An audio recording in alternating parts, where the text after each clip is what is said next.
My mic is working, right? I think my mic is working.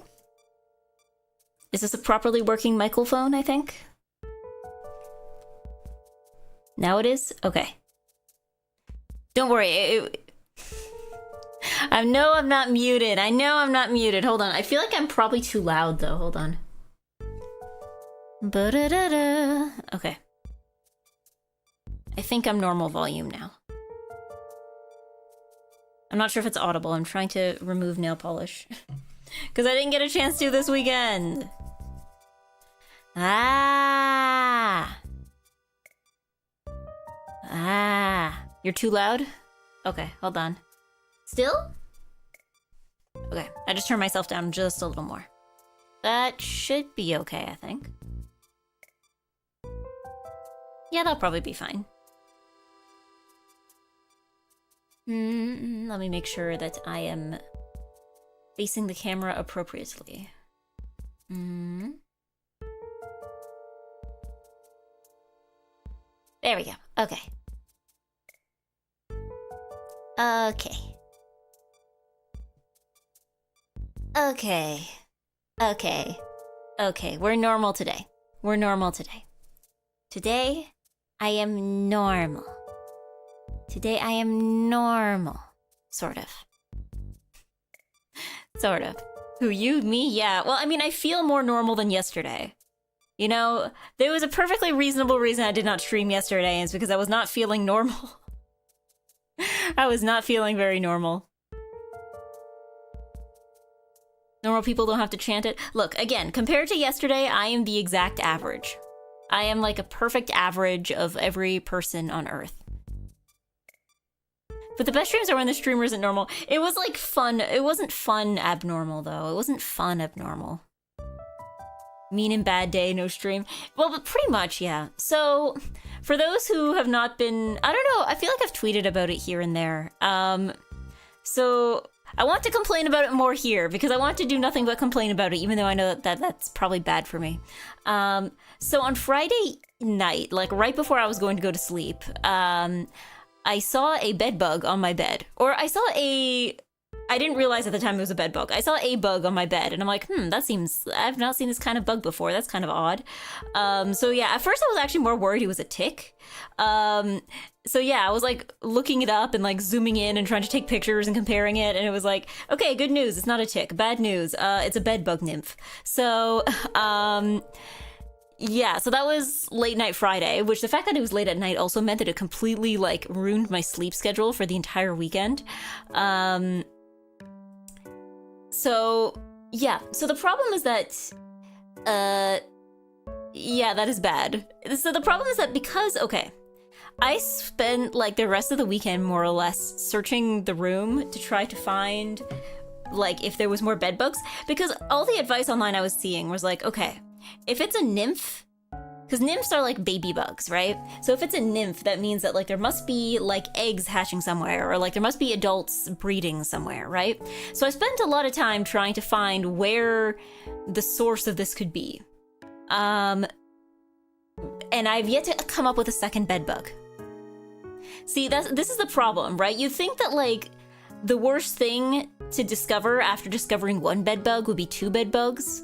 But actually the worst thing you can discover after discovering one bed bug is nothing. Because like I'm more or less just like losing my mind trying to look through everything. Just to see, I'm like, where could there possibly be cracks? Where could these guys possibly be hiding? And I came up with nothing. I came up with nothing. And it was driving me insane. Check your neighbors and roommates. Here's the problem, I don't have any. This is a detached house that, due to circumstances, I am living in by myself. So, I mean, I guess the good news is that it means that... I guess that means I know for some reasonable certainty that the bugs are probably in my room. If there is more. Assuming there's more, right? Check your aunt. She hasn't been here in several days. Here's the thing you have to understand. So... like, this house has a basement and it has a main floor, right? So I am in the basement. My bedroom is in the basement. I don't think that bed bugs would go to the first floor. I don't think they would go to the main floor because there'd be no reason to. Because I don't have any pets either. I have no roommates, I have no pets. I am the only one currently living in this house, and I am the only blooded mammal living in this house, right? So I alone can feed these things, which means I don't think they would go to the main floor because I spend most of my day at work, and then when I come home, I am... Like, they will absolutely hitchhike on objects, yeah, but they're gonna starve to death if they try to live upstairs. Unless they're gonna try and catch me in that, like, 10-minute window that I sit on the couch after getting back from work. Like, that's... They're not going to go upstairs because there's nothing to eat. They're gonna starve to death there. So I'm not too concerned about them staying there because I think even if one gets brought upstairs, it's going to be trying to find its way back downstairs. Do you know how long they can survive? Like a year, I know. But again, they feed. They take a year. They survive for like a year if they're fed, apparently. But like, or they survive for a year. They can survive for up to a year without food. But the thing is that it's not like they're going to die immediately upstairs. But the point is that they're not going to nest upstairs because there's no reason to, right? They don't eat the bed. They eat you and your blood. So there's no reason for them to go upstairs because there's nobody there. And when there is people there, they're often like moving around, right? Like no one's sleeping upstairs is the point, right? Like I'm not really concerned about my grandma's bed because she's not here right now. And nobody's sleeping in that bed. Yeah, time for vacation so they can't feed. They will nest where they find gaps. Yes, but why would they nest further away from the food when they can nest right in the same room as the food, right? That's why I'm reasonably certain that it would be in my room. There's no reason to be upstairs.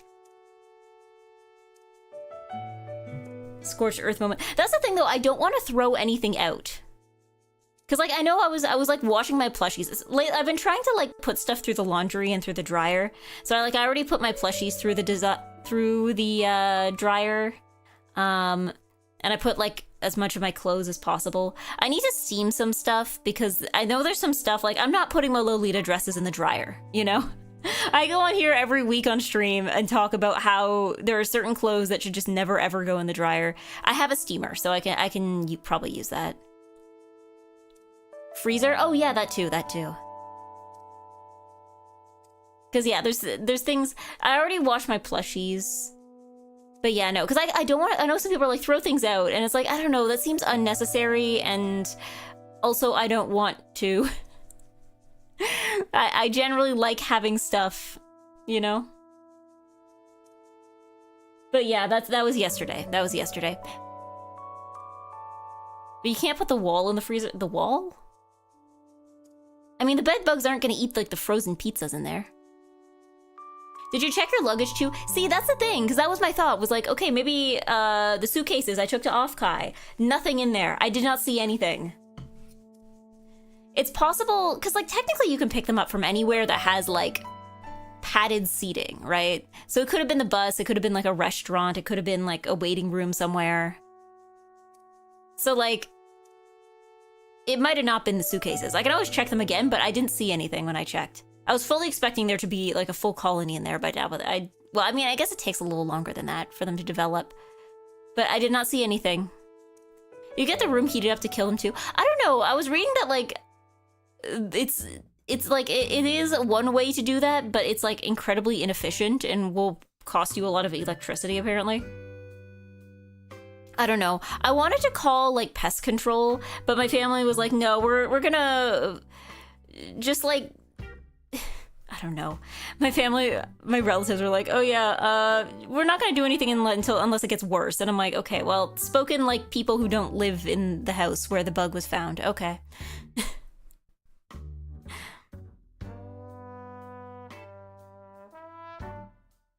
But yeah, I've already put all my, you gotta kill your entire family. I don't know, it was just, I don't know. Because it's like, they come by here probably not often enough to actually get affected by it. I'm just frustrated more because I don't want it to spread it by accident. Because, like, my parents sleep in the basement when they come to visit.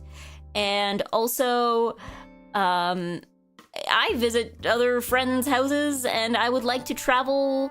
I would like to see my family for Thanksgiving. And I don't want to have to, like, because I don't know, I feel like I'm already overwhelmed just by, like, having to exist on a daily basis in, like, a somewhat clean fashion. So it's like the fact that it's like if I want to go places, it's like, okay, time to add like 8 extra steps to that routine.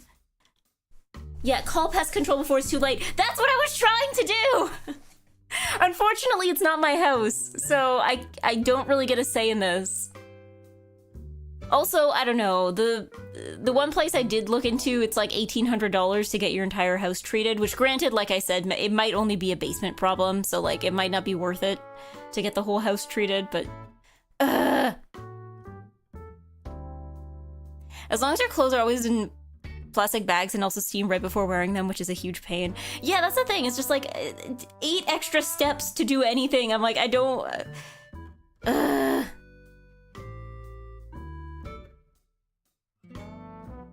But yeah, it's... I should probably put my clothes in plastic bags. I haven't done that yet. I like, put them in the washer and dryer. Because again, the bug that I found was on my bedspread.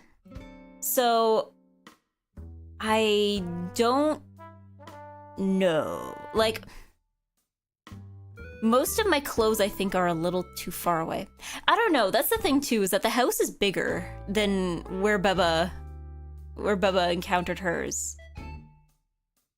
But yeah. Visit local family repeatedly and act extremely itchy. Here's the other thing I learned through this. You know what's kind of glorp shit? You know what's kind of nonsense? So apparently, like, not everybody reacts to bed bug bites. So you know how, like, mosquito bites, like, most people get bit by a mosquito and, like, most people have the same reaction? Bed bug bites take longer to show up, and also not everybody reacts to them. So, like, that was the most nonsense one, because I was like, okay, so I saw a bug, but, like, I didn't really get bit. And now it's like, okay, well, maybe I did, and, like, I didn't know it. I think that, I'm like, that's so unbalanced. They should have patched that out ages ago. The entire building had to be treated in the end, but luckily that was on the landlord, not me. Yeah, that's the thing. I don't know. Maybe I can argue with my family more. I pay them rent now. I pay them rent now. Yeah. Because, yeah, I'm like...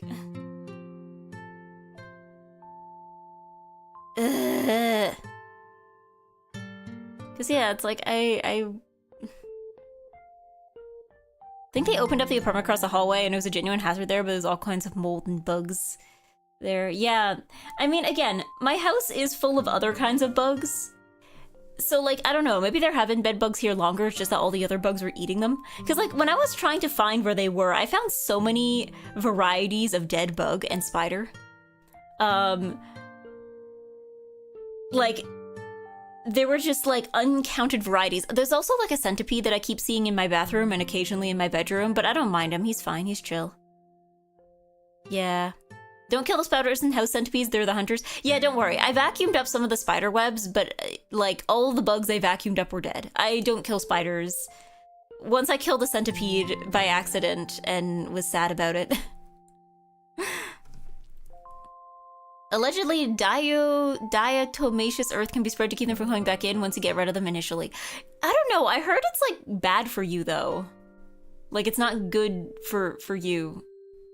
Like, not that it's, like, super poisonous or anything, but it's, like, not the best thing to have around in closed spaces. Because, like, yeah, that's the other thing is my room is, I can open the window, but it's not easy to do.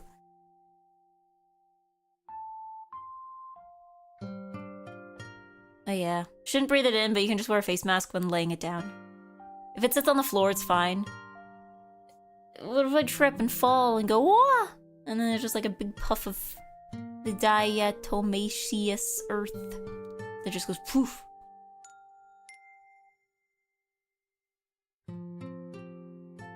But yeah, I don't know. All my relatives are like, oh, just can you do the laundry and put it in plastic bags and put it outside? And it's just like, okay. You do that.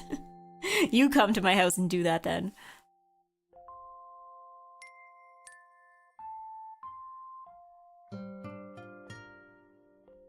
But yeah, and then I go to work and sit in my giant, not giant, but I sit in my like padded office chair and I'm like, man, I hope nothing bad happens. I'm like, yeah, I never had bed bugs or silverfish my cats love to chase. Yeah, again, like most of the bug problems that this house has, I mean, we had ants a little while back. And I know we had these kinds of bugs in the kitchen that sometimes would get into my rice cooker. But like, they weren't that much of an inconvenience. Like, they just kind of existed. They were very neutral. Yeah, every house has bugs. Exactly. Like, I think, yeah, unless it's like, even in the winter, sometimes I would see bugs. It'd be really funny if work got bugs and everyone would have to work from home. Yeah. Well, actually, considering what my... actually, no.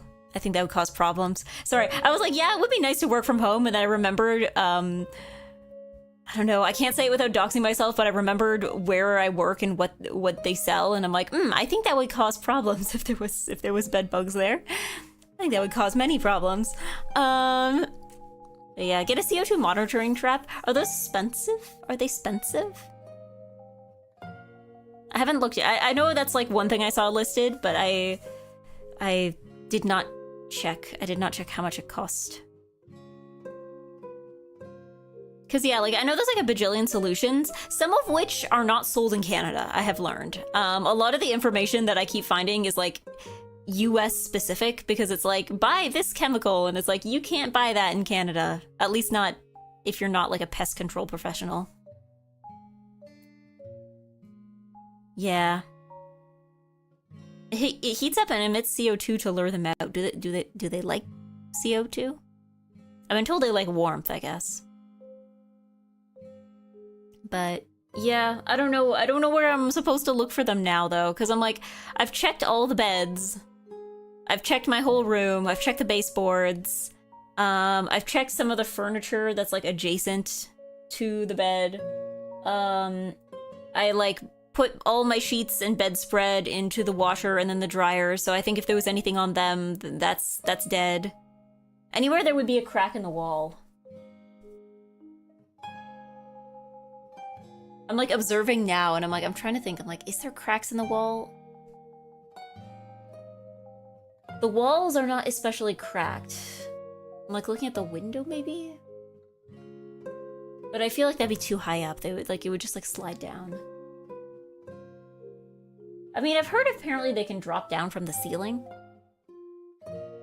But I don't know. Somehow I'm doubtful that they would nest in my ceiling lights. Checked behind the boards and in all small gaps where furniture boards join. Yep, checked. I checked the entire bed. I've checked the entire bed. Like, because like the thing is that the bed I have is like a very simple frame. It's also one that's falling apart. But that's like unrelated. That was happening before. But the thing is, check curtains, I don't have any. Yeah, I checked the bed. It's like a very simple IKEA bed. So, because I was hearing a lot of people being like, oh yeah, you gotta check like inside the headboard. And I'm like, the headboard doesn't have an inside. It's like one plank of wood. It's like, when this bed was built, everything was screwed together extremely tightly. I don't think anything could get in there. I think the other thing too, as well, with the bed is that like, it's like, my mattress isn't a box spring mattress either. That was the other thing too. That was like another instruction I kept seeing was like, check the box springs. And I'm like, I don't have any. I don't know if that makes it like more or less likely. I also learned apparently my mattress has had like a zipper cover the entire time. So I guess they probably couldn't have gotten into the mattress. So it's probably fine. Wait, the bed bugs at your house, not traveling somewhere? In my house. I mean, they probably came from somewhere, but like they're in my, there was at least one in my house. There was one in my house. and I have yet to find a second one. And that's what I was complaining about. Because like I said, I know some of you were arguing with me on this when I said it earlier, but I'm like, the worst thing is not finding a second bed bug, it's finding no other bed bugs. Like, because at least if there was a second bed bug, then I can like show that to my family and be like, see, this is something we should be looking into. See?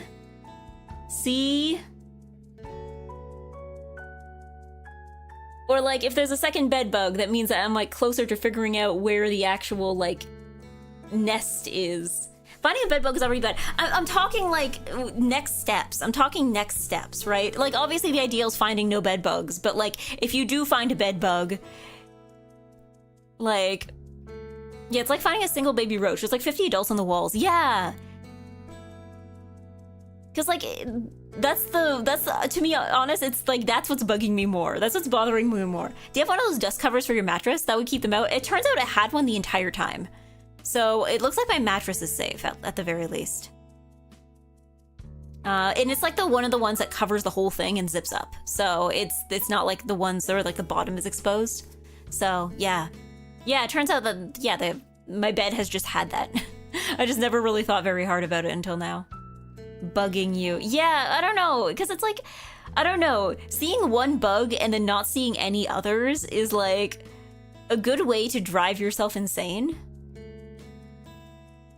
Like I said, last night I was experiencing the madness. I was like unironically pacing. I was saying things out loud even though nobody else was home. I was saying things like, I don't want to sleep, I don't want to eat, I want to find another bed bug. Like that, like it was like that. It was like that. I've never dealt with bed bugs. Do they have scales like termites? I'm not sure. Yeah, single bug induced paranoia. Yeah, that's the thing. UrbanNatureStore.ca has permethrin concentrate if you don't mind spraying your entire room. I don't know. I'm not ready to buy anything yet because I'm also like, again, I'm not sure what I'm... Because this still isn't my house, right? This still isn't my house. I say still as if I'm waiting for it to become my house. It's not going to become my house at any point in the near future as far as I'm aware. But like, yeah.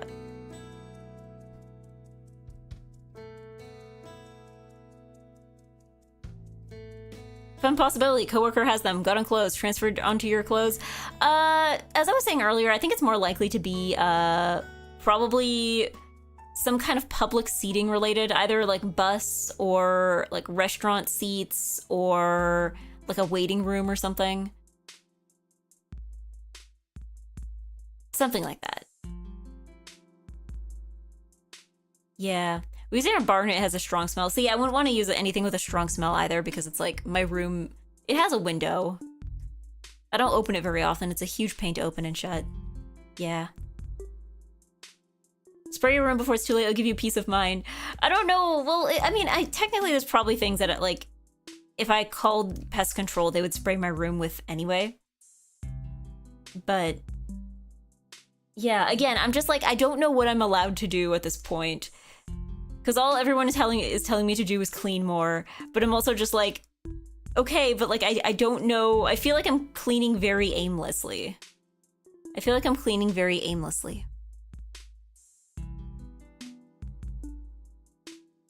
You should just buy the house with the bug in it. Can I get a discount? Can I get a bug discount? EGGY. I mean, yeah, at the very least. I mean, best case scenario, I now just have a cleaner room, I guess. It feels weird when I clean my room, though. Because it's usually not like that. And I don't know. I clean my room and it feels uncanny. Like, it feels like I'm moving out. What if the bug chips in on rent? Can it stay then? No, because the bug is gonna want to leave. The bug is gonna, like, it's going to break its lease. And it's gonna be having parties every weekend, and it's gonna make a lot of noise. No. Yeah, you can fumigate them easily enough if it becomes a problem. You're probably right, it was a hitchhiker from the outside. Because, yeah, that's the other thing, too, for those who also missed it. So, the bug I found was a lone nymph. And the thing with that is that it can mean either there's a bunch of eggs that are hatching somewhere in the house, and there's also probably some adult bugs running around. Or, alternatively, it can mean that there was just one bug that I picked up and I've managed to get rid of it before it got big enough to reproduce, right? Because, like, nymphs can't reproduce, right? They're children, right? But yeah. You can fumigate them easily enough if it becomes a problem. You're probably right, and it was just a hitchhiker from... Oh, wait, no, I already read this. Yeah, there might be more. That's the thing, though, is that I have no way of telling if there's going to be more other than just waiting until, like, a second one shows up. So it's like, yeah, there might not be more. There legitimately might not be more, but, like, I have no way of knowing. You'll know soon enough. I know, but it's like... I have to live like this. I have to be like, hey, hopefully I can go travel in the future without feeling like I'm committing an unethical... I don't know. I'm out here thinking last night things like, you know, like, is it ethical to go places? Is it ethical? It's like I'm becoming the bed bug. It's like I'm slowly becoming the bed bug. It's like, is it ethical for me to be anywhere? Like, at all, in general? Like... Yeah, if a second one shows up, it's too late. Okay, I'm aware. Yeah, nothing's more frustrating than a problem you can't fix. But yeah, it's just like...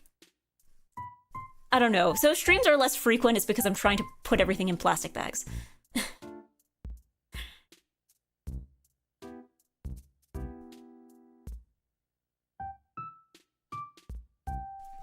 But... Yeah, you should go places, especially now that everything in your luggage is sanitized. Yeah, like, again, all my clothes have been, like, nuked with heat in some one way or another. So, at the very least, like, the basket of clothes that was on the floor is no longer on the floor. And it is now extremely clean. And my bed sheets are very clean. And my room is vacuumed. I haven't plastic bagged everything yet because I realize I don't actually have... Because, like, all the garbage cans in my house are small, so I don't actually have big enough garbage bags to, like, fit a substantial amount of clothes into. So I'm probably gonna have to go buy... If I want to do that, I'm gonna have to go buy bigger garbage bags.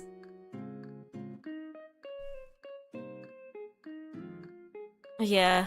If you get a fogger and spray your room out of the basement... Okay, here's the thing. At some point, I feel like the things you're describing are gonna cost so much that you just might as well get pest control in for that price. Yeah. Put those vacuum compression bags on Throne. Does anybody have a link to Amazon Canada? Like, for those? I have vacuum bags, but I think they're, either my sister has them or my parents have them back in previous Eggy City. But yeah.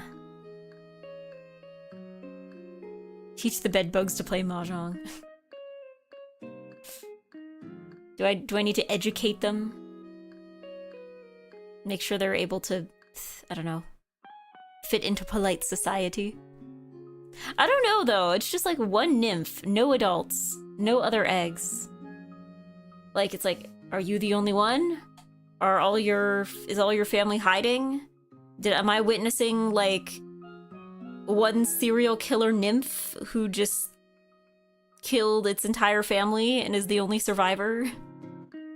Am I gonna, like, look in a crack and find, like, bedbug umineko happening?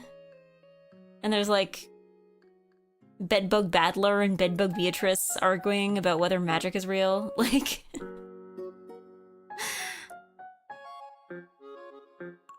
Yeah. Pest control will do the same thing, but you can buy the fogger can yourself. Yeah, again, I just don't want to do anything too extensive in the house without permission. Because, like I said, it's not my house. And, like, yeah, I know that, like, it's easy to be like, oh yeah, my relatives would like, you know, my family would want the bed bugs gone. Understandable, but also they're also the ones who are like, well, we're not gonna do anything for now. Put your clothes outside.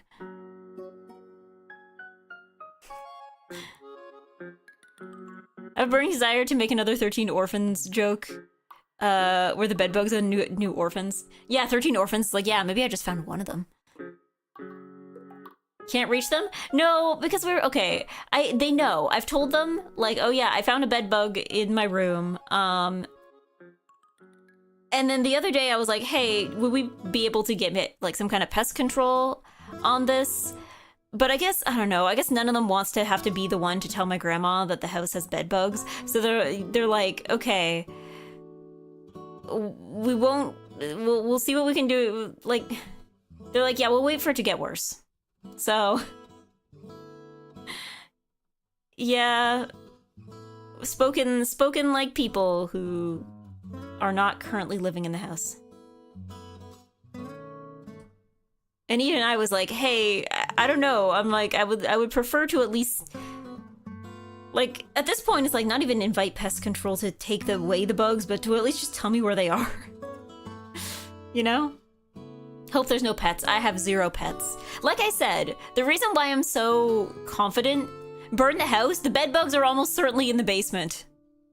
In fact, they might only be in the basement, because they have no reason to be on the main floor. There's nothing to do there for them.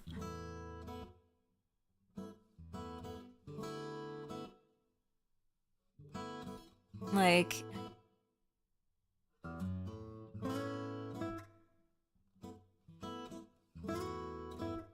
they don't know that till they explore. Well, it's like, okay, bed bugs, I found out, only feed on the blood of mammals. So I don't have any pets, and I'm currently the only one living in this house. And I spend most of my time in the basement, right? Because my bed is here, my computer is here. I go upstairs, obviously, to eat. But the vast majority of my time, especially the time that I spend not moving, is down here, right? So, like, yeah, the bed bugs would have no reason to live upstairs because, like I said earlier, like, are they planning, like, what's their plan? Like, are they gonna feed during, like, the 10-15 minute window that I'm upstairs? Are you familiar with exponential math? Yes, but upstairs they would have nothing to eat, is the point. I think you're also overestimating how small the house is as well.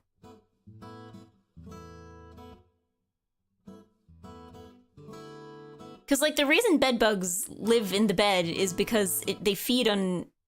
Or they're feeding on the rats in the walls. If there's rats in the walls, then that is news to me. That is news to me. Like, they'd be better off going outside at that point and feeding off, like, the raccoons I keep seeing.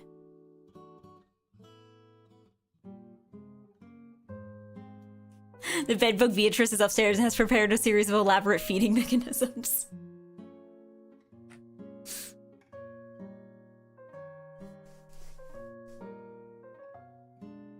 Yeah, they feed on our dead synths. No, they feed on blood. Don't they? They feed on blood. Which is why they bite.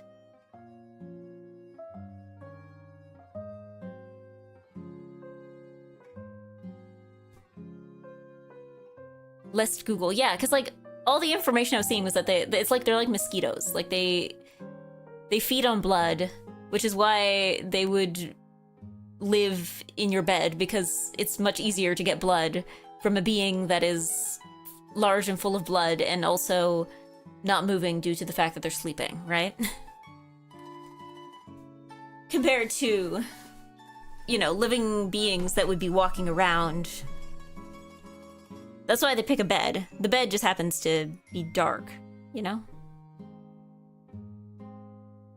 Sleep at your local train station so I can find bugs from elsewhere. Another thing I actually read is that it's actually not good to, like, because some people will find like a bed bug in their bed and then they will move to a different bed, and like it's like, yeah, that can spread, but also like the bed bugs will follow you, right? Because it's you that they're after. They don't care about your bed. It's you that they're after. So it's like, no, you shouldn't move to, like, Unless it's like really, really bad, like it's actually like worse to move to like a different bed or to the couch or something. Yeah, bedbugs want to eat people. Yeah, unlike spiders, earwigs, and silverfish. Yeah. Bedbugs care about you. It's just that you happen to sleep on your bed. From what I've seen, seems to be the information. The question is pest controlling one fictional bug cheaper than killing 20 real bugs? I don't think so, because I think the process is the same. Because from what I could see, it seems that like a lot of the like treatments for it seem to assume that they can't see the bugs anyway. Because it's not like, I guess it's not like removing a wasp's nest, right? Where you need to know where the nest is in order to remove it. I guess with bed bugs, it's more just like you do the various things on the whole room, and if the bed bugs are in there, then they die or they leave or whatever. Question: were you wearing glasses at the time? No pics? I do have pictures. I don't know if you guys want to see my bedbug pictures. I don't know. Are people down to see my low quality picture of a bedbug?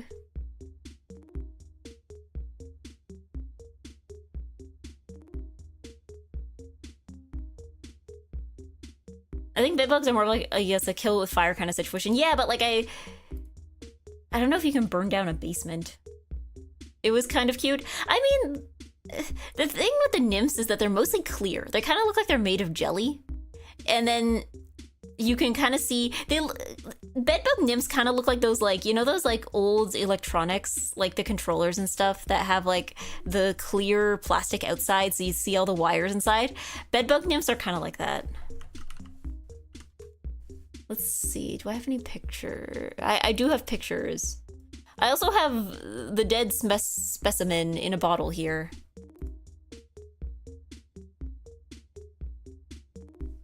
Oh, it's in Discord? Oh yeah, actually yeah, you can check the Discord. I put a picture, I was trying to spoiler it, and I couldn't figure out how to do it with the new mobile app update, so it's just kind of there. It's just kind of there. If you want to take a look at it. I guess there's no point putting it on screen, because it'd be scary. I know not everybody wants to see bugs. Understandable. Understandable. But yeah, I'm just like really annoyed because like, I don't know, I already feel like I have too much housework as is and I barely do anything. And now it's like, okay, would you like a thing that will just make your entire life housework? Like, quit your job. Abandon your hobbies. Leave your friends. Take care of bugs. He's a live one. Yeah, I mean he was at the time. Not anymore. Not anymore. It is dead and sealed in a bottle. So I think we're okay. I think we're okay. But he's kind of interesting looking. This is like super zoomed in too. Like this thing was really small. Like I don't think I would have seen it if I didn't have like my glasses on. And seeing the blanket from like a specific angle. How much carpet is there? Luckily my room is tile, but we do have a lot of area rugs. None in my room, but like there's a whole bunch in the hallway and the entrance and stuff. Like I think the dining room currently is the only fully carpeted room in the house. There's a lot of area rugs though. I have checked under the area rugs before somebody else. I have checked under the rugs.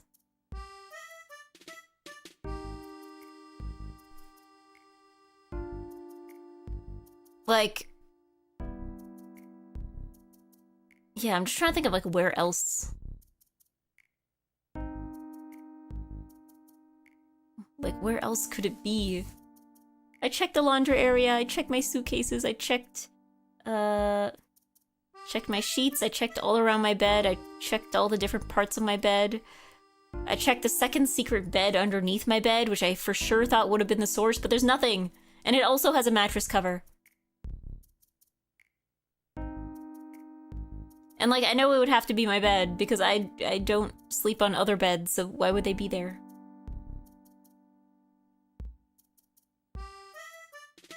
And also I'm pretty sure that other bed also has a mattress cover.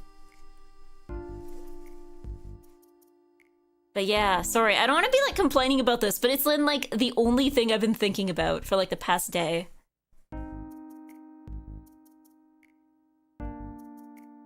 And it's like, I don't know. I have to do everything! I have to do everything myself. Yeah, assuming the cover is completely closed, the bedbugs won't bother while asleep, I think. Well, the cover covers the whole mattress. Like, obviously they can still get into the sheets, but the cover itself covers the mattress, so they're not gonna, like, be digging into the mattress or anything, because it's like a thick plastic. It's a big sheet of plastic, right? So, yeah, I'm not terribly concerned about the mattresses themselves. I'm trying to think if there's anywhere I am particularly concerned about. The floor is pretty cluttered, but not in a way that I feel would allow them to hide properly, because it's all, like, stuff that I move pretty often. So, I feel like I would have found it by now if there was, like, a big hideout there.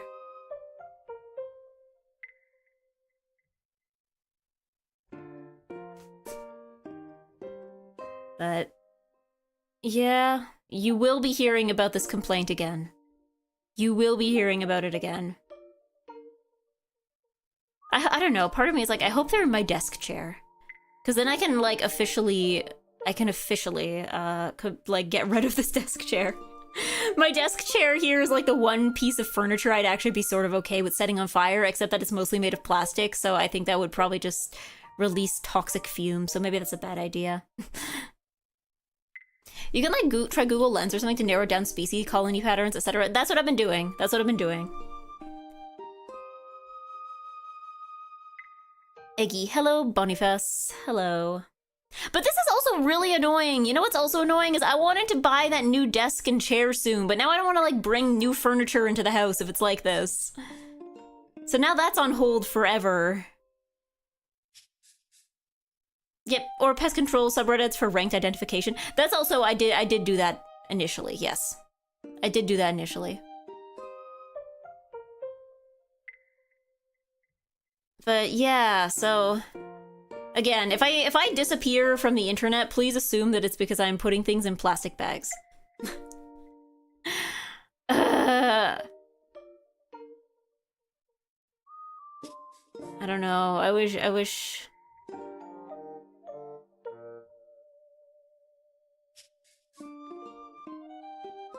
Bubble Eggy soon. I don't know. I think it's also like times like this where I'm like, yeah, I actually do wish I had a roommate so I wouldn't feel like I have to do all of this by myself.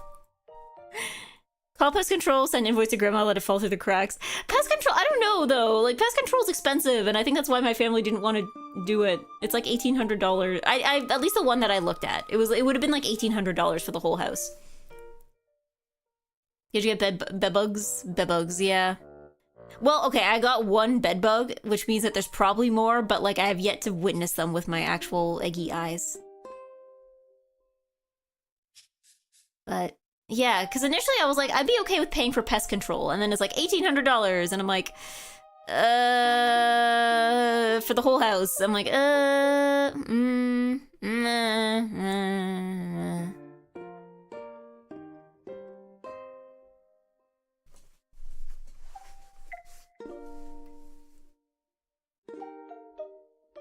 But yeah, I don't know. So is buying a fogger out of the question? How much do they cost? And I don't know. I just don't want to spend like $1 bajillion on things that only sort of work when I can like hire somebody who actually knows what they're doing.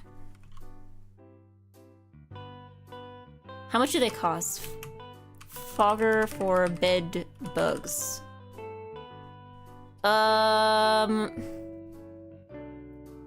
Okay, from immediately I Google and like I have like 5 different results. Some of them AI and some of them are like just normal results, and they're all like, don't use the fogger, it actually doesn't work that well. Okay. Pest control uses them. Because it seems that like,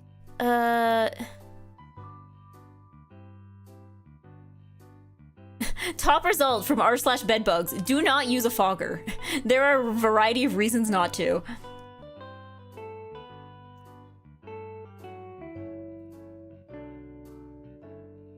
So, okay, maybe not that one. Yeah. Getting the product is the easy part. Knowing when, where, how, and how much to apply is unfortunately where the paying someone comes in. Yeah, I think the other thing too is that I'm also hesitant to get information from the internet because a lot of this seems very location-based. Not only in terms of like what products are available, because there's a lot of stuff that isn't available, like I would see recommended and you can't get it in Canada. Like, unless you are a pest control specialist, like it is not legal to buy these things. And I also think that some of it too is also very dependent on like the way brooms are built in different places. Because there's things I could totally see like working for like an apartment in one place, but not like a house in another place. Is there some government office you can call for advice? I don't know, maybe Eggy City is like public health, but like I don't think they do pest control, I think you can probably find just like a web page of information on it or something. Bed bugs, Eggy City.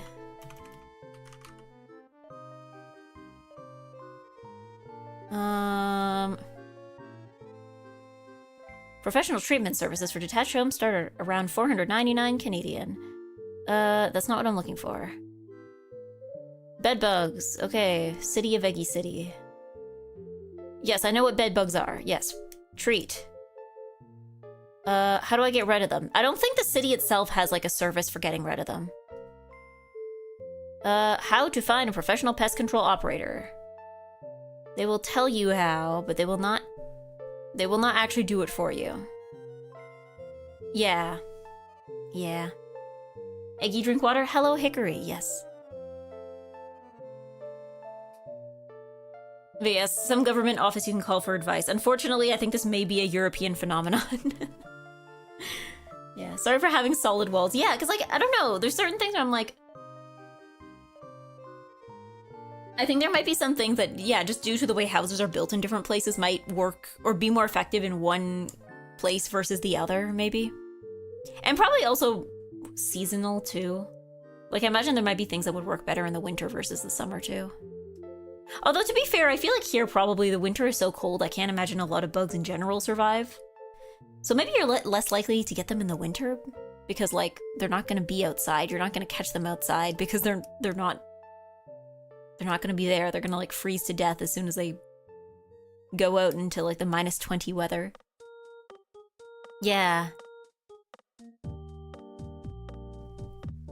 But yeah, no, here I think it's only all bed bug removal is private companies. Which also has its own problems, because I also know that there's, like, a lot of issues I've seen people have where, like, companies will, like, it's not that they're gonna scam you, but it's like they will often charge you for things in the sense of like, oh, okay, well, maybe you should get this done as well, this like extra add-on done, you know, just in case we can't guarantee that there will be no bed bugs unless we also do this expensive thing, right? So like I think there's also been cases of that, of like not quite scamming, but just like kind of gouging people for money when they're already in a stressful situation. Let's see. Health Canada warns Canadians not to use unregistered bedbug control products.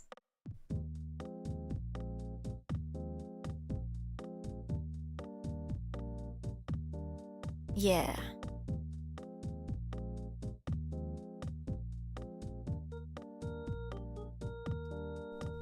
Because yeah, a lot of what I'm seeing on this page on how to take care of is like, do not do this. It will be harmful to you. Yeah, steaming is fine. Vacuuming, okay.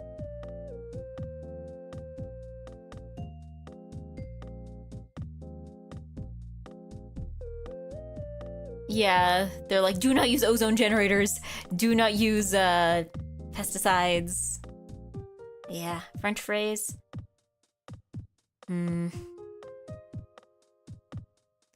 Je yappe depuis presque une heure et je crois que c'est le temps de jouer au Mahjong. Thank you for your redeem. Let's go. Let's go gaming. Let's go gaming. Wait, hold on. That's not the code. I'm going to set that up again.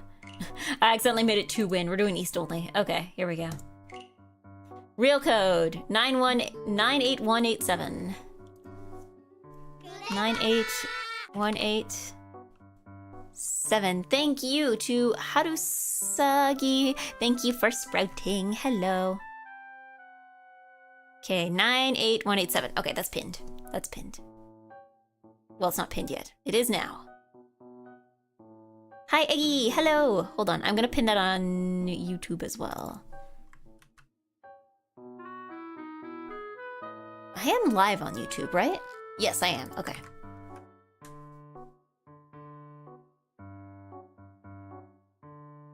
Can I please, YouTube, can I...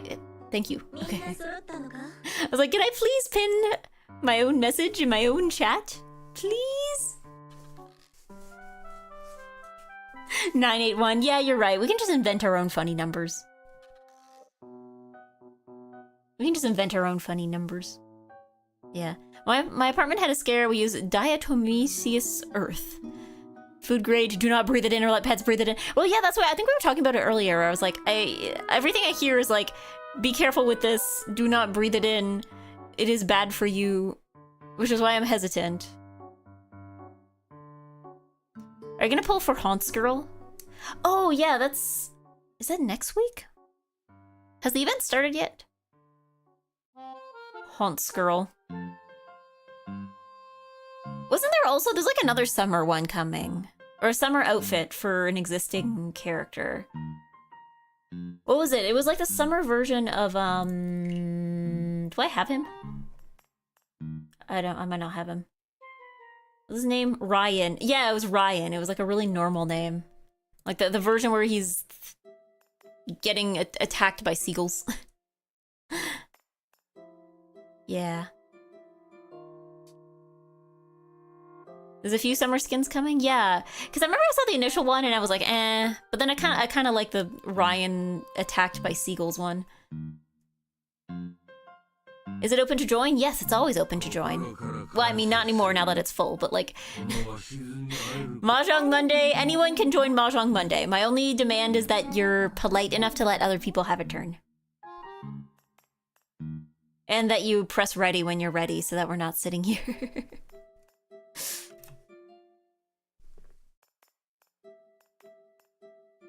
But it's Tahjong Tuesday. Everyone is welcome on Tahjong Tuesday, and also Wajong Wednesday, and also Thajong Thursday, and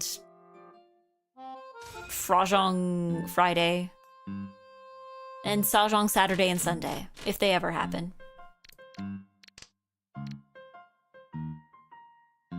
Emoting timeout Ron is acceptable though? Sure. I'll allow that. Because at least you're in the game by the time that happens, right? Tenpai Tuesday, Washi's Wednesday. Foodie 10 Friday.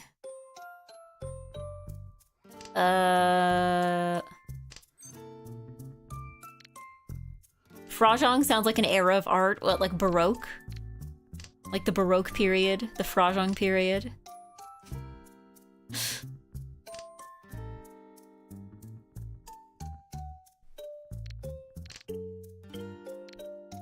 To an uncultured me, yes. I don't know. What language would it come from, though? Right? Because, like, I feel like all the names for those periods usually come out of, like, a language, right? At least when you're talking... I mean, I guess that makes sense when you're talking about European history, right? Because it's like the Renaissance. Like, Renaissance is the French word for rebirth. Or, like... I'm not really sure what Baroque means, but I'm sure it means something. They didn't just invent that word on purpose. Tudor was because... I think that was like the name of the family that was on the throne, right? And even like a lot of other ones were like, you know, Elizabethan era, Victorian era. Like it's like the name of the ruler, right?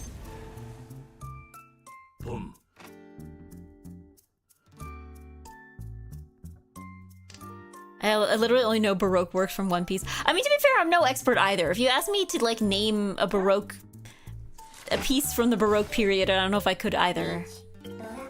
I don't know. I think, is there any like music or art historians in chat right now?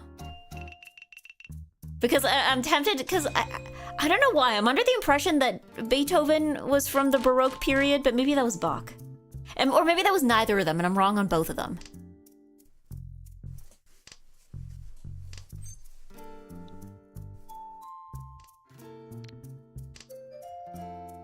(1600s to the 1750s). That's kind of a long time, isn't it? Bach is Baroque. Okay, because in my mind, I've always thought of Baroque music as very, like, very staccato based. Like, just like a lot of like, doot, doot, doot, doot, doot. Like, I've always thought of it that way, whereas like Renaissance was like a lot flowier. But maybe I'm wrong. I might be wrong. I did not take music history. I took music classes, but I didn't take music history. There wasn't really time for that. I mean, I guess music history, like, unless you like major in music or you take it as an elective, I guess. Because like my sister took music history, but also she studied music in university. So like there was a very good reason to be doing that. Like, I guess it's one of those, I guess specific kinds of history you don't really learn unless you go to university for it, right? Instrument or choir? Instrument. She plays flute.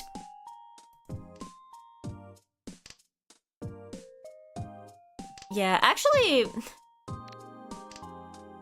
one thing I guess I didn't really think about, because again, I've been a choir person, is that like, when it comes to music programs for instrumentalists, it's actually very competitive in a lot of programs, because the thing is that it's not just about like, we can only accept so many students, right? Because like, for instance, if you're going into like any other subject, right? You're going into like law or biology or something, right? Like, the program might be like, yes, we are the biology program, we can accept X number of students, right? And like, they might have like things for like how many of different demographics they want, but in the end, it's like every student is kind of the same there, right? But for music programs, it's like, okay, we can only accept so many pianists. We can only accept so many violinists. We can only accept so many of like each instrument, right? So like, there's some instruments where it's a lot more competitive than others just because they're way more popular. Like, I imagine like the competition for pianists must be absolutely insane.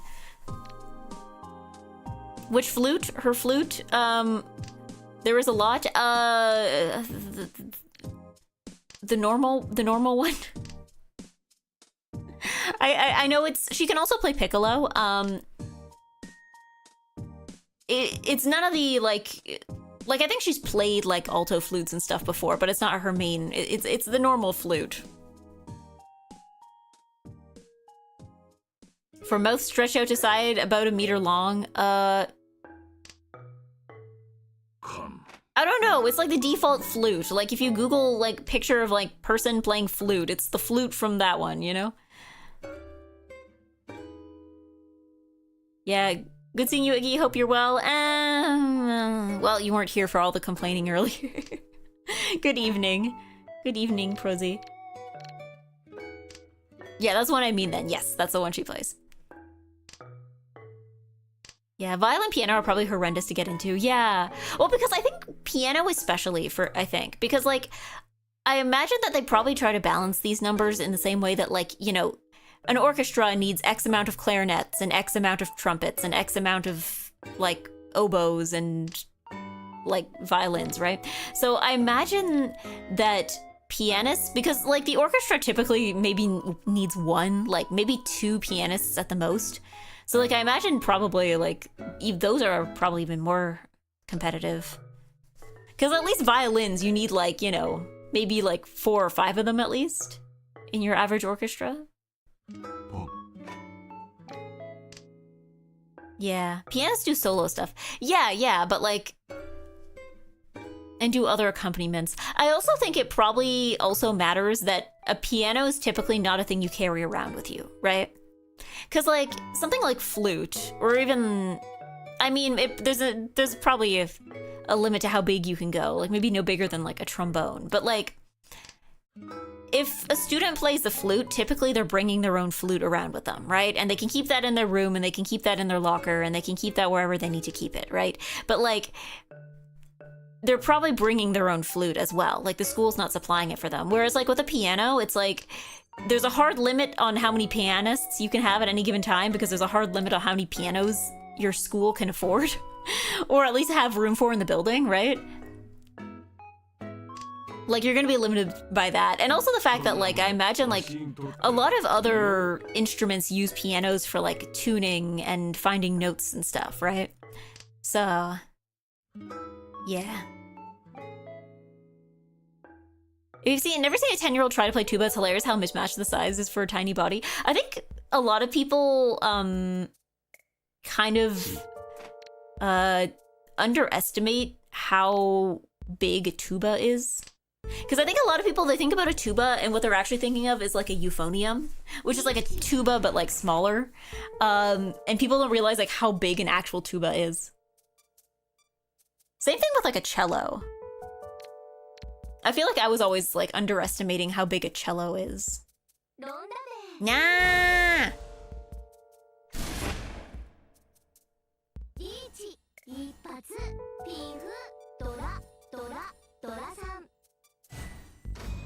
Fine. On the first one, after the weekend I've had. Yeah. I know someone playing euphonium and people playing tuba, and to be honest, both are pretty large for children. I wonder if there's like a training tuba. You know, the same way that like some instruments will have like smaller versions for younger kids to be able to like get them started, like how you have like guitars with narrower necks so that like children with tiny hands who can't like reach all the way around are able to play. I wonder if they have like training tubas that are like more, they're like smaller and they sound a bit different, but like it lets kids be big enough to use them. A tubette? You can get one out of plastic, I think. Probably not like a toy one, but just like one that's like, you know, still a serious instrument. It's just like kid size. I don't know about children, but when my little brother was in marching band, the tuba was as big as he was. Did he have to walk around with it? Did he have to like actually march with it?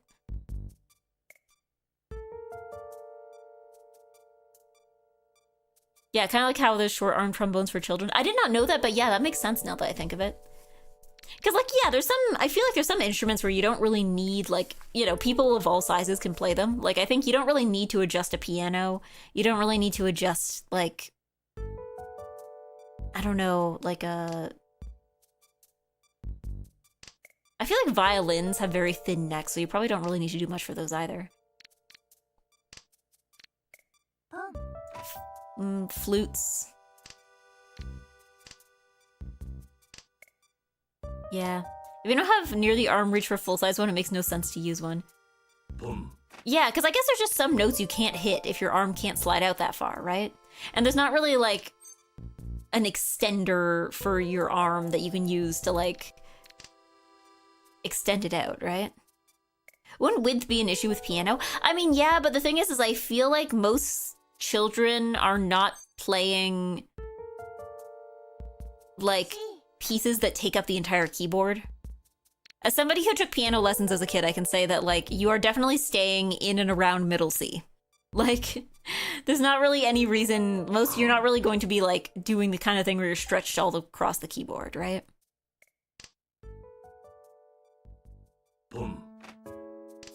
T-Rex grabby hand for extended trombone range. Yeah. Like those, like, little, like, clippy things that you use for, like, picking up garbage.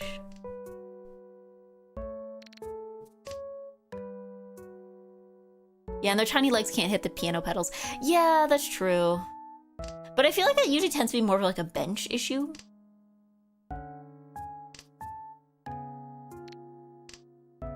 I guess maybe if you don't really have an adjustable bench. Because like I feel like I've seen a lot of adjustable benches and they all take a different approach to it, but like I could see if it's like an older bench, then it's just like a hunk of wood with the padding on top.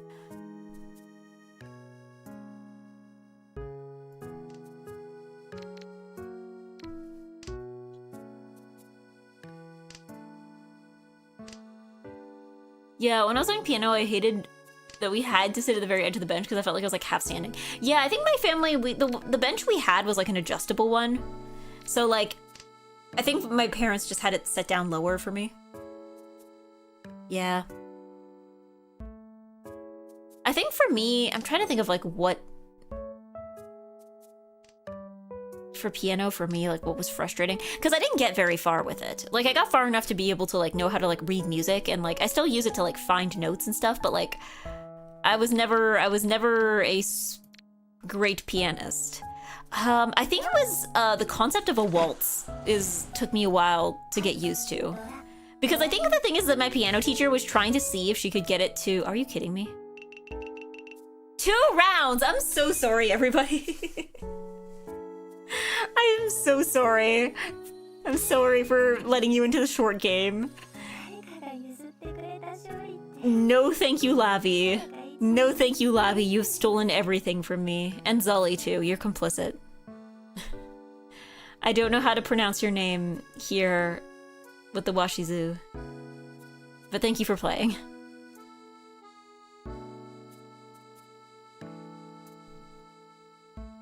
But yeah, I think... Yeah, for piano it was like the concept of a waltz, because I think my teacher was trying to see if she could get me to do it, like kind of learn by doing, you know? Like, you know, because I think she didn't want me to just like hear something and play it back. She wanted me to like actually like learn to read the music. But I think I was just like, it took like 3 weeks before I was able to understand the concept of a waltz. Because I was so used to going in 4/4 time that instead of going like dun dun dun dun dun dun dun dun dun, I was going dun dun dun dun dun dun, and I was just told that I was doing it wrong, but like nobody would tell me what I was actually doing it wrong, like what I was actually doing wrong and what it was supposed to sound like. It was like, yeah, do it in 3s, and I'm like, yeah, is that not what I'm doing?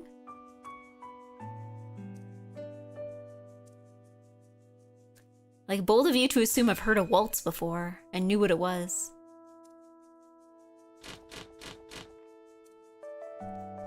Yeah, time signatures weren't a huge problem for me, but I never got good enough to full-on sight read. I mean, sight reading I think is like even sight reading singing I still can't really do. If anything, sight reading might be easier on an instrument sometimes, because like you can at least like, you know, this is the key that makes the note. Press it and the note will play, kind of thing. Howdy, I'm doing well. Hello, Sheriff Pumpkin. Yeehaw. Yeah. That's probably why I like piano. You hit the note or not, no in-betweens like violin. Yeah, or, because like, we learned to sight read for singing, but the thing is with singing is that like, again, with instruments, it's like you hit the note comes out, right? You hit the key that plays F and the sound will be F, right? Like there's not really, unless your piano's out of tune or you hit the wrong key, there's not really like a way to screw that up. But like singing, it's like, oh no, you have to find the note on your own, and you can be sharp or flat, and on top of that, there's also like lots of other ways you can mess it up too. Ooh. Ooh. Yeah. You don't have to tune nearly as much as guitar, at least. Yeah, that too. Well, because like guitar, you have to pretty much tune like every time you use it, right? Whereas piano, it's like maybe once every few years.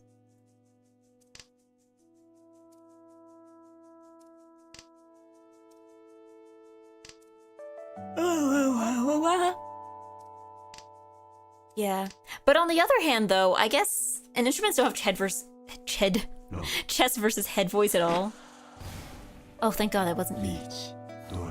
Not my problem. Didn't get Ricci, but like it's not my problem.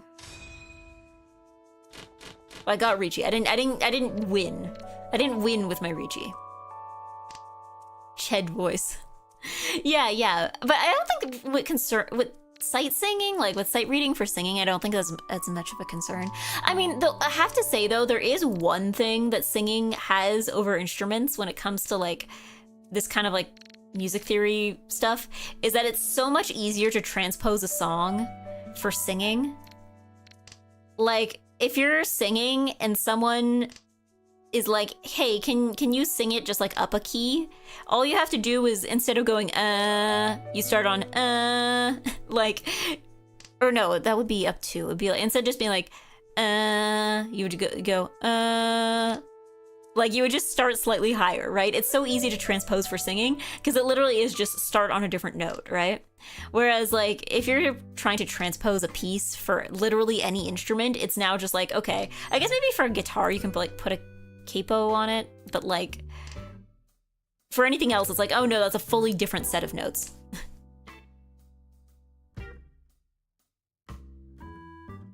Other guitarists looking at the guy using a capo like pathetic. Oh yeah, that's my dad. My dad, I remember as a kid seeing guitar chord, like I would look up the chords for stuff online. It would be like capo on 3, and I'd be like, Dad, what's capo? And he's like, well, we don't need to use those. It's fine.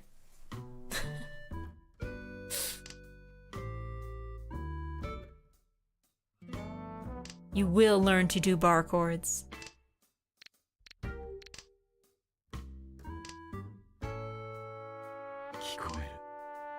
Yeah, C versus B flat on piano. B flat. Yeah. C flat. I don't want to learn parkour. Bar chords. Bar chords. They are difficult to do.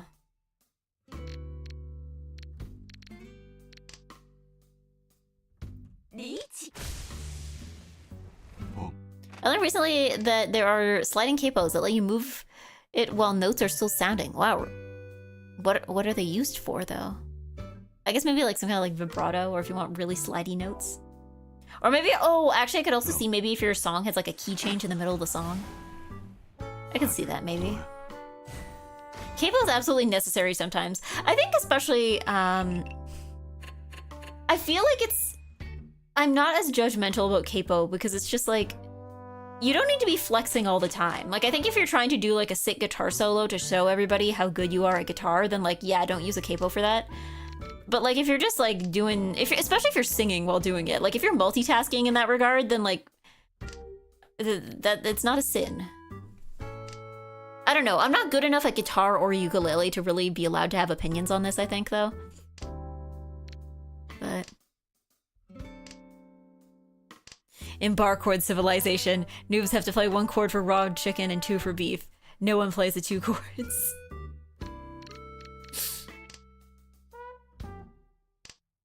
Crochet has prepared you for bar chords. I don't know how to crochet, I only know how to knit. It's different.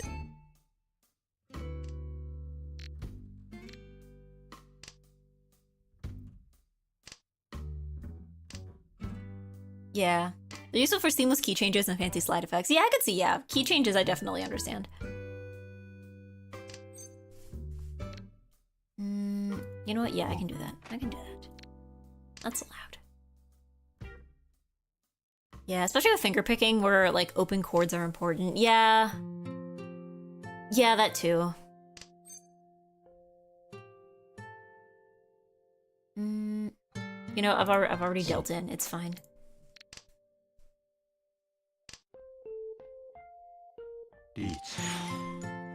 But yeah, I don't know when I'm gonna get play ukulele again.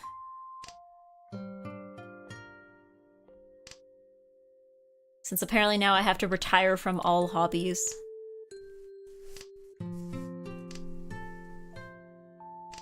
I don't even know if I count streaming as a hobby anymore.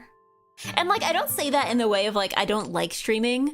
I say that in the way of like, I'm so used to streaming at least a few times a week that like, it feels weird not to, you know? Hello, Eggy. Hello, Jake. Not touching the ukulele is what gave you bed bugs. I don't know. Can I scare them off if I play the ukulele loud enough?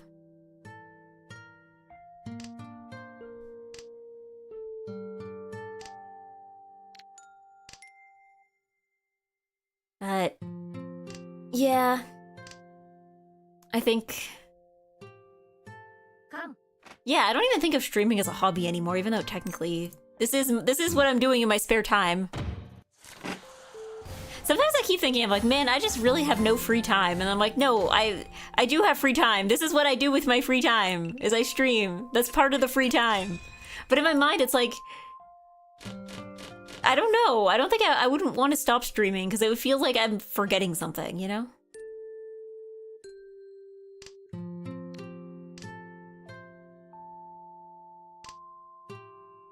You're the Pied Piper. Instead of controlling rats with a flute, you control bedbugs with the ukulele. Yeah, I just like skip and hop joyously out the door and then they all follow me and then they don't come back. Sounds like habit instead. I mean, I guess, but like it's not a bad habit, right? Because I feel like habit, I mean, I guess habit is kind of a neutral word, right? I'm just saying that like, I feel like if I tried to graduate, I would accidentally just like completely unconsciously the next morning post in a whack again. Like, yeah.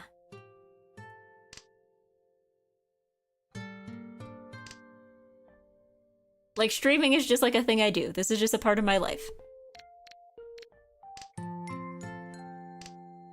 I can't stop being eggy unless something especially good or especially bad happens.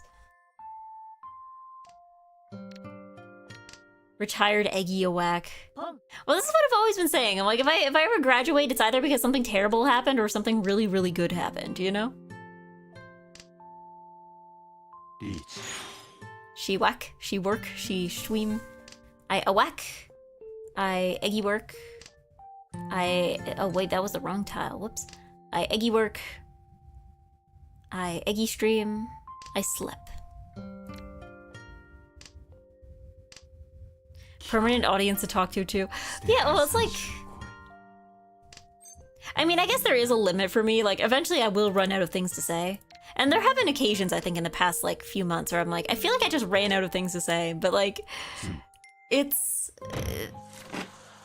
I guess sometimes I feel like when I'm running out of things to say, I just have to, like, change things, right? Because, like, last week I did that collab, right? Like, the big walk when I was with everybody. And I was like, yeah, this is the first time I've done a collab in a bit. And it was fun. But also it was like, okay, I guess I just have to do, like, one thing differently. And then I'm like, oh, right, okay, that's... Now I know how to talk again.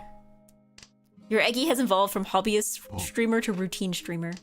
Was the game running fine, by the way? Yes, but I know I would not be able to run it with VTube Studio. So I can run it, but I can't stream it, which is why I was in Beba's stream.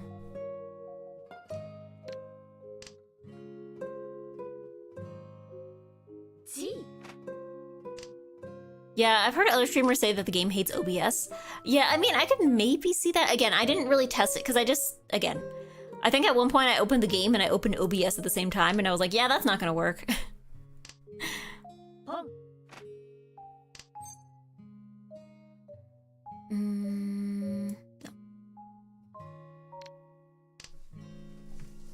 No. Yeah, I'm just egg. It has fully embedded itself into me.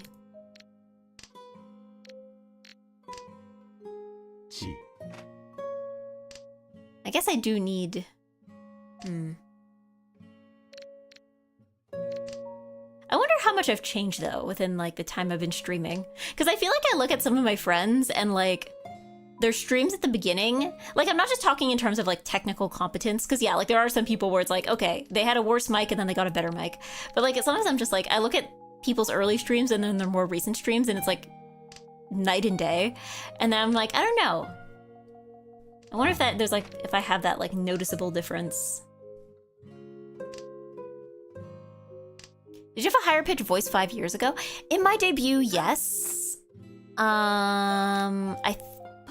I guess, yeah, maybe. But I feel like the high-pitched voice lasted for like 3 streams. The other thing too, I think I talk louder now. But I don't think that's a function of like, that wasn't a conscious choice. I think it's because when I started streaming, I was still living with my parents and my parents go to bed really early. And a lot of times when I would stream, it'd be in the evening. So sometimes I would literally be like the person trying not to wake mom up, where I'm just like, not whispering, but like I would just like kind of try to talk quieter. So I don't know, that probably like made certain, like it probably changed what my voice sounded like, at least for those evening streams. Are you capturing twice? I get an echo from the game sounds. Extremely likely. Hold on. Yes, we are. Okay, hold on. Oh, no, I had desktop audio on. Oh, you're probably getting double of the music too. I'm so sorry. I'm so sorry. I think I turned that one on because that's where I get my audio when I do Deltarune.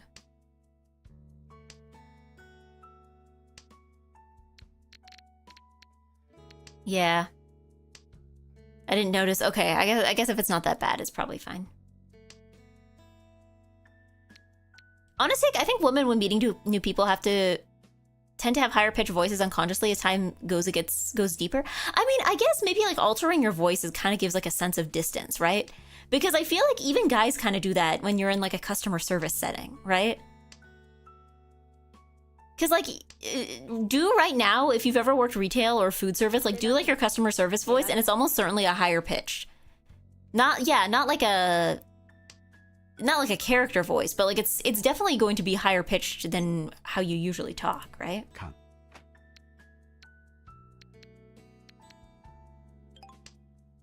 Yeah, higher, warm, excited, definitely higher and more sing-song. Yeah. Yeah, higher pitch is friendlier. Yeah. But yeah, it's not like a thing you usually consciously do, though.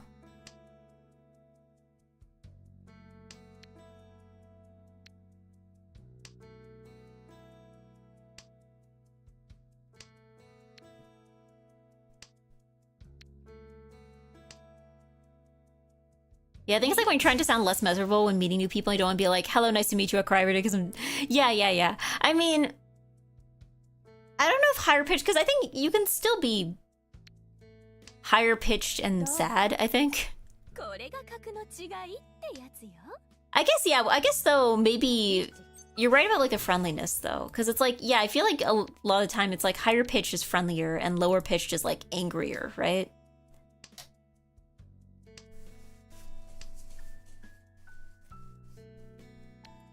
But also, a lot of screams are very high pitched, and generally those are not considered very friendly.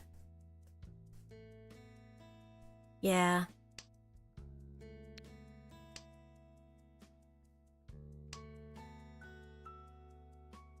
Yes, hi. I'm calling from EGGY Work. I just wanted to talk to you about... I don't know, what do I even call customers about? I just want to call you regarding the email you sent us earlier. Please call me back at number at extension number. Thank you.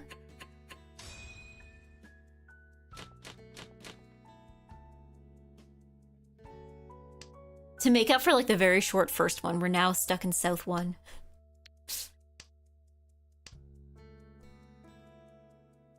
Yeah, I've been interviewing. I definitely have been making an effort to have a higher energy and not sound like myself. Well, I mean, I think that's also just kind of like the business language, right? I remember seeing a discussion once of like, because people were talking about like, you know how you have like keigo in Japanese, where it's like you have like speech that's like generally used in the, I mean, in other places too, but a lot of times in like a business setting or a work setting, for the sake of sounding respectful.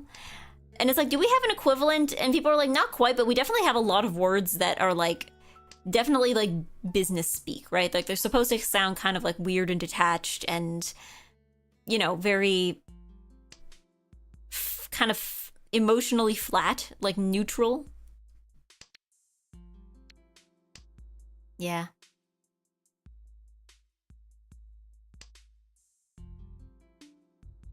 I interview well, so as long as we talk shop and nothing boring metrics, I have to consciously try and make it sound more fun. Oh, yeah. I mean, I don't know. I feel like job interviews for me have been mostly more relaxed than they are technical, but I know that's probably just depends on the field, right?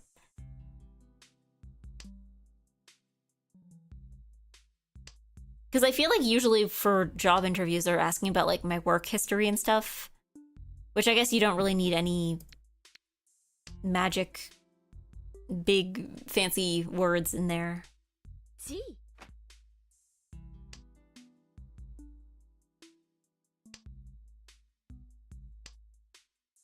Yeah. Some of our corporate speak isn't exactly more respectful than normal. I mean, yeah, but it's stuff that you wouldn't use outside of the workplace, right? And it's usually, like, it might not be more respectful, but it's usually done with the intention of, like, being detached enough that you're kind of keeping the peace there, right?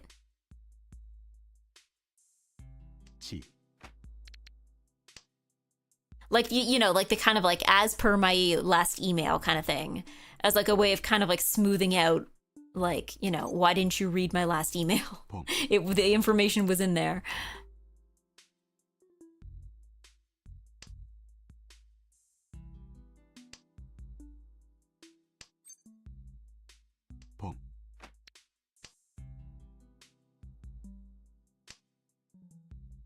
Yeah, if you apply for a job that you could use your streaming experience as leverage, would you tell your employer? Good question. I think it depends, because I feel like... It depends what experience. Because, like... Yeah, I wouldn't really want my employer to know that I stream, especially since it's a VTuber situation. But on the other hand, it's like...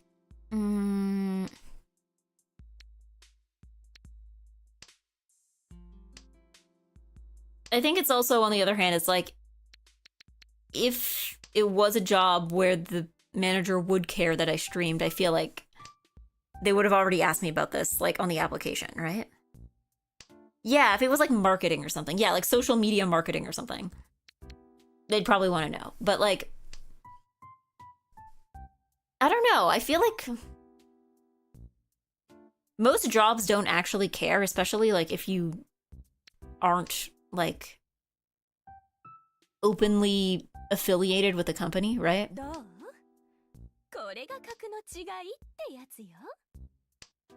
Because, like, that's the thing with VTubing, right? Like, they can't necessarily prove...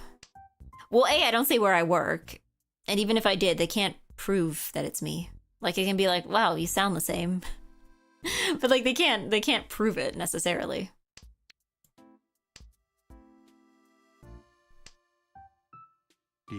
Copilot tone suggestions in Outlook can help now. I refuse. I would simply write the email.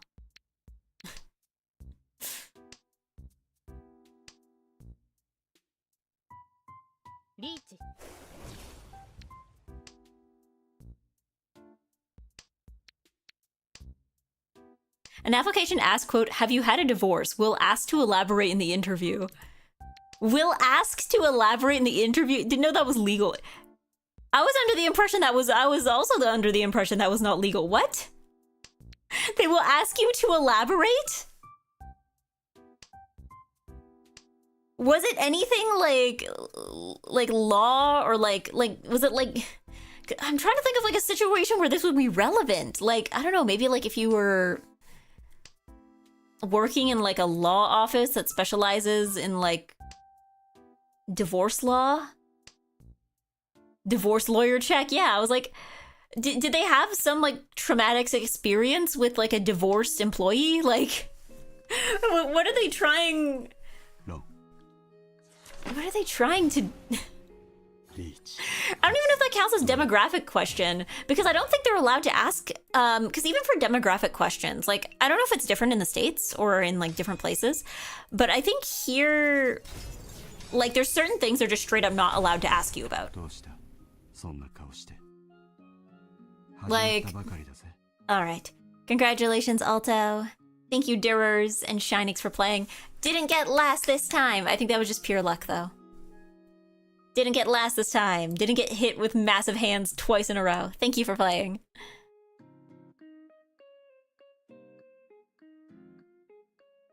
Yeah.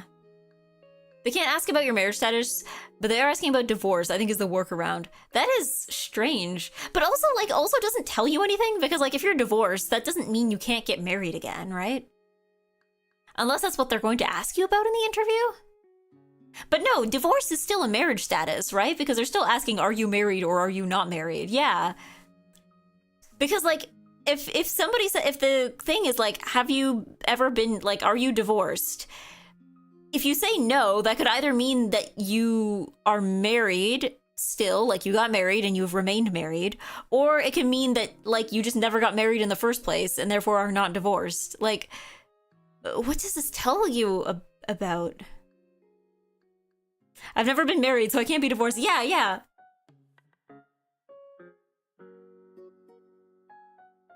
Called shot the employer's turbo Catholic. Because, yeah, no, I think marriage status, at least here, is something they can't ask about, I'm pretty sure.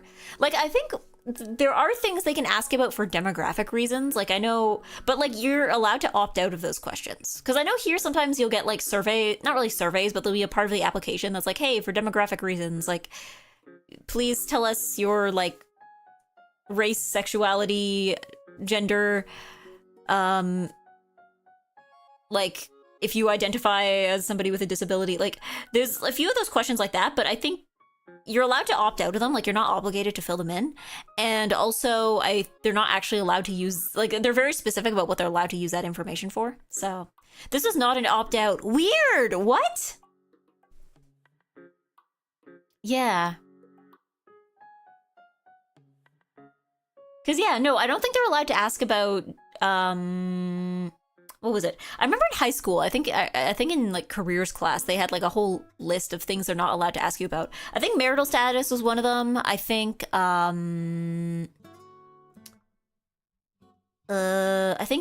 aren't allowed to ask you your age. Like, I guess probably they can guess your age if they look at like your resume and how far back it goes, as well as like how old you look, kind of. Like, you know, if you have like a college, if you have a bachelor's degree, they're going to assume you're like at least 20, right? But yeah, yeah, in Canada we have authorities to report businesses when they break the rules like that. Yeah, like I said in high school, like they told us, they're like, there are very specific things they're not allowed to ask you about, and if they do, then that's not allowed, and you're not obligated to answer that. Yeah, health status, race, ethnicity. Yeah, I'm not sure for health status. I feel like health status, I think there's things they're allowed to ask if it's like relevant, but they're not allowed to actually use, I mean, I guess it's impossible to tell, but I'm pretty sure health status, they're allowed to ask if it's something that could impact the position, right?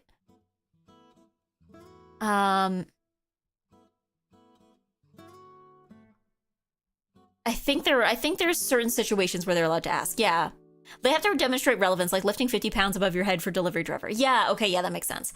But I'm also thinking if it's something like, you know, if you have like a condition that would cause you to like miss work frequently or like have to work from home, like it's like things you might need an accommodation for. I think they're allowed to ask about that, I think.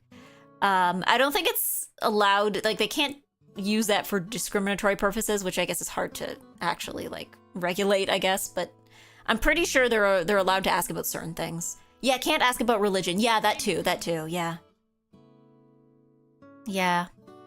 Though some employers claim that, and the job doesn't clearly need it. Okay, you want to know my conspiracy theory? I'm not conspiratorial about a lot of things, but there is one thing I let myself be conspiratorial about, and I know this is like entirely my own personal biases, but I look at I've seen some job listings that I've looked at, and they ask you to have like access, like have a driver's license or access to a car, despite the fact that this is an office job in an office that can be accessed by bus.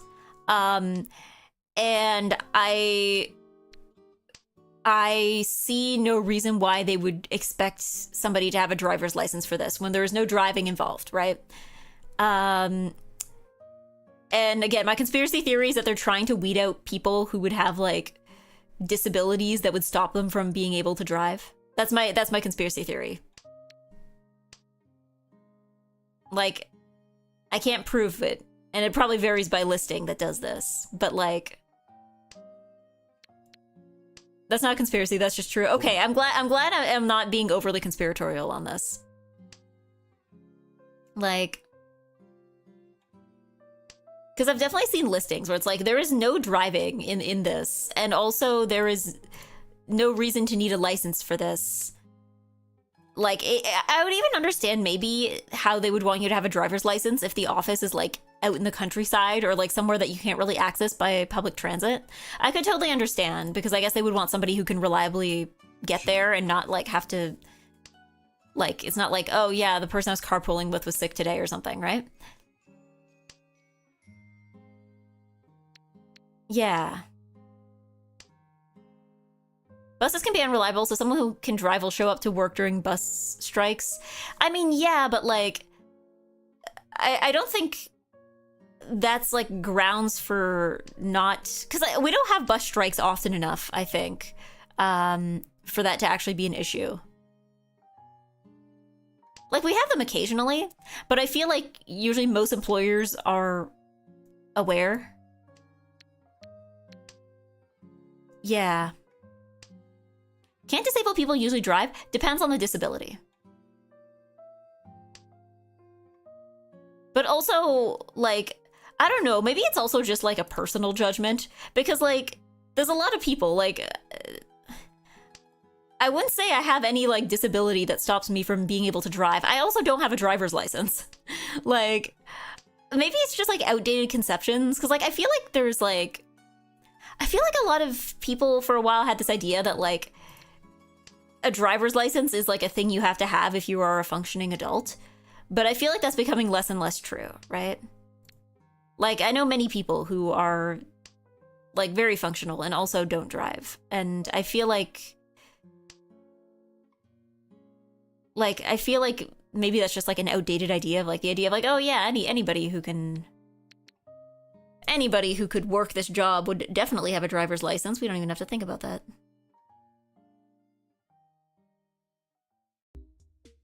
Yeah. It is still true, just not in big cities. Maybe, yeah. But wonder if it's to see if you have any points on your license, to see if you have any DUI so you can't drive. But the thing is that like, why would that matter if the job doesn't involve driving, right? Like, I guess obviously, also, I think they're allowed to ask for a criminal records check, is the thing. So like, if you had a DUI, wouldn't you show it up on, that would show up on that, right? I feel like that feels like an awfully roundabout way, you know? How common are HR background checks in Canada? I've had at least one or two in my time. I think the bigger the company, the more likely they are to run one. Because I think I've only had a couple jobs where they asked for it, and they were both like jobs for like big mega corporations. I feel like smaller companies probably aren't going to go through with that just because it's probably kind of expensive for them. Man.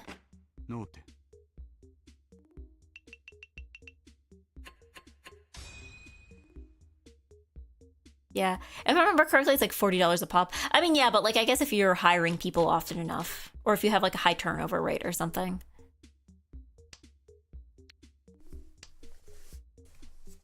But yeah, HR background, I've only ever had criminal background checks. Cause yeah, I'm trying to think. I know there was one job I had where like they did like a really thorough check. They're like,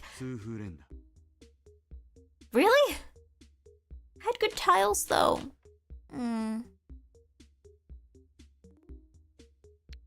I had one job that, they had like a really thorough background check. Like, they're like, okay, list down every job that you worked for like the last 10 years and, like how long you worked there and like maybe some contact info for like the place, which I think, I don't know. I imagine probably gets more difficult the further back you go, because I know there's at least one place that I worked for that just straight up doesn't exist anymore. But yeah. What kind of job did you hold where they did a thorough check? It was an office job. It was actually the really long commute job.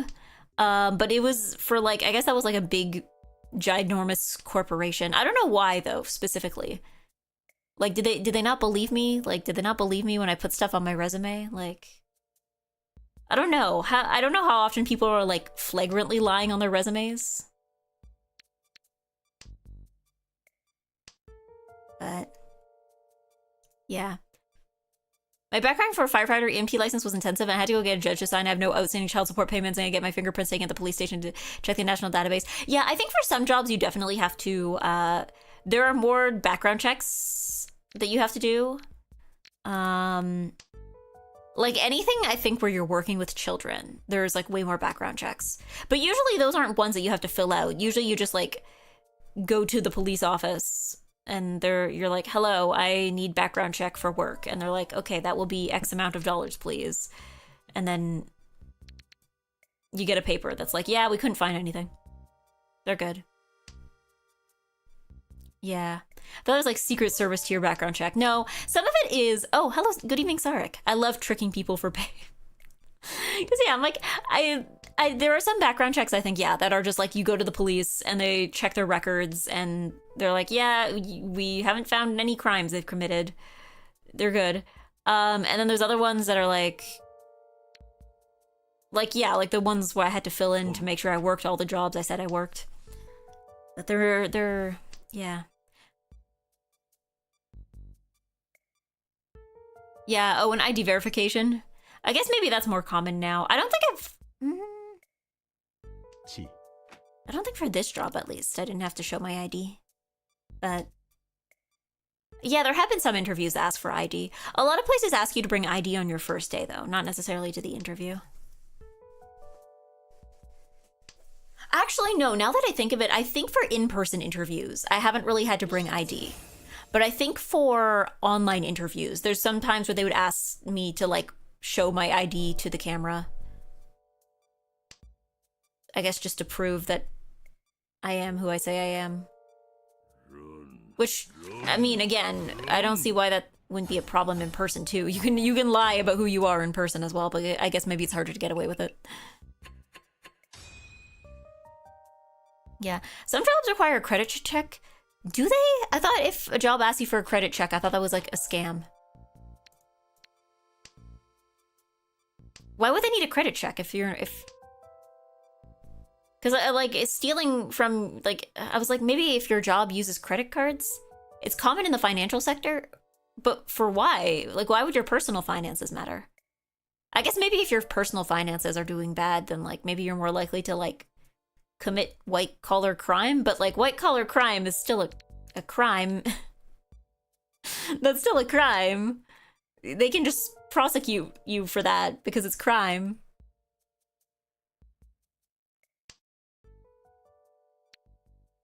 Yeah, they want to hire someone with big debts more likely to embezzle. Yeah, but like embezzling is a crime. Someone with bad credit is probably a bad decision maker. I don't know though. Some people are just screwed from the beginning for reasons that are like outside of their control.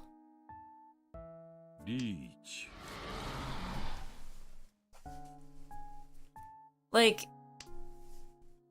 I think if you can't manage your own credit score, you shouldn't be handling out. I don't know though, because like, I don't know. I just feel like there's a lot of ways that this can be misused. Yeah, at least in the US, the financial sector is allowed to ask. Interesting. I don't think I've ever had, because like, I've applied to jobs. Maybe it's because they weren't like, they were more like customer service and they weren't like finance related. Because I definitely like applied to jobs at banks. I don't remember ever being asked for like any kind of like credit score or like, you know, financial, like, how are my finances doing kind of question.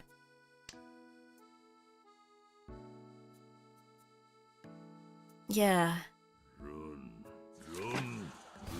Yeah, you might get asked later on. Maybe? Yeah, maybe it's like not something they worry about in like the first round of applications.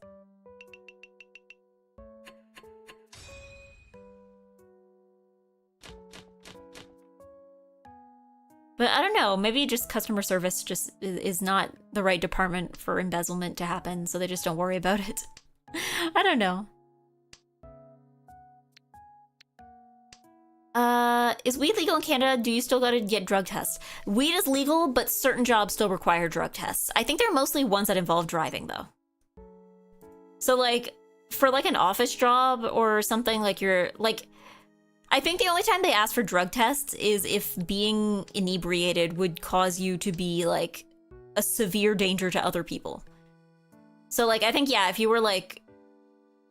driving like a bus or even maybe like a forklift or something, they might do tests, but not for like normal jobs.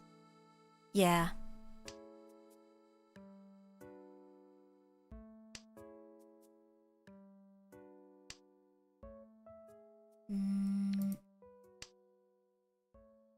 Yeah, credit score, I've never seen been legit. It's more in depth. I don't know, I just like feel like it's a system that I'm like, it's not that like your own decisions don't affect it, but it's just I've heard so many stories of people who get like screwed from the beginning because of something like their parents did. Like I've heard of people having like their parents like open up credit card accounts in their name or something. Like some nonsense like that that is probably not legal, but people keep doing it anyway. And there's not really much they can do about it, kind of thing.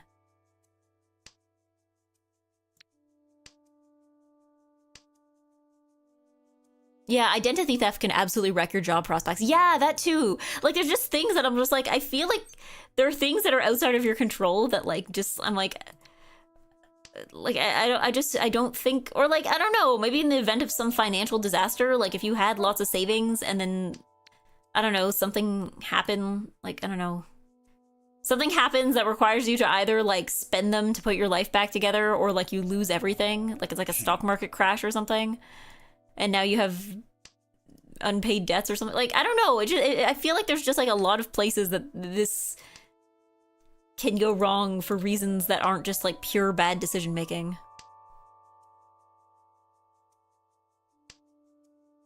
Yeah. A lot of stories of parents opening cards for bills and not paying it, and you get shackled with it because you only have like 5 years to contest change. A 5-year-old doesn't understand credit cards. Yeah, yeah.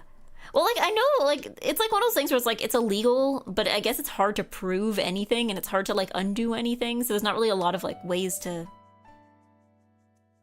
I don't know. I think, personally, I think it's nonsense.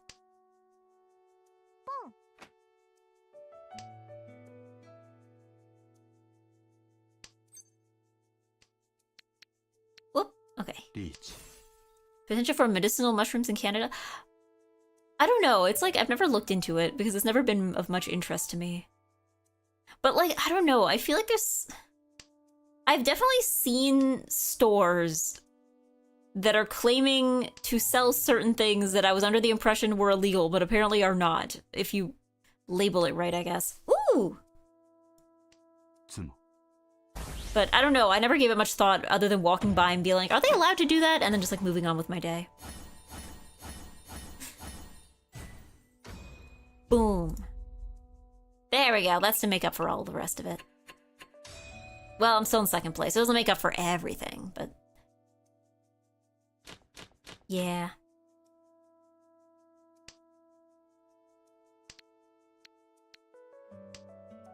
Personally, I think it's mean and bad. Sorry for my harsh language. How could you say something like that? Mean and bad.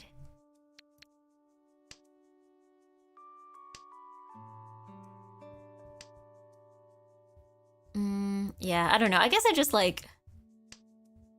I am not an expert on the legality of which drugs are legal here or not, because it's never something I really spend a lot of time thinking about. Like... I didn't even drink alcohol. Like, the drinking age here is like 19. And I didn't drink alcohol until I was like... I think like 21 or 22. Like, I waited on that. We even waited on that. Like... I am not party eggy. I am not interested in doing drugs. Unless it is something that I've been prescribed and specifically instructed to take. And that I know what it is supposed to do.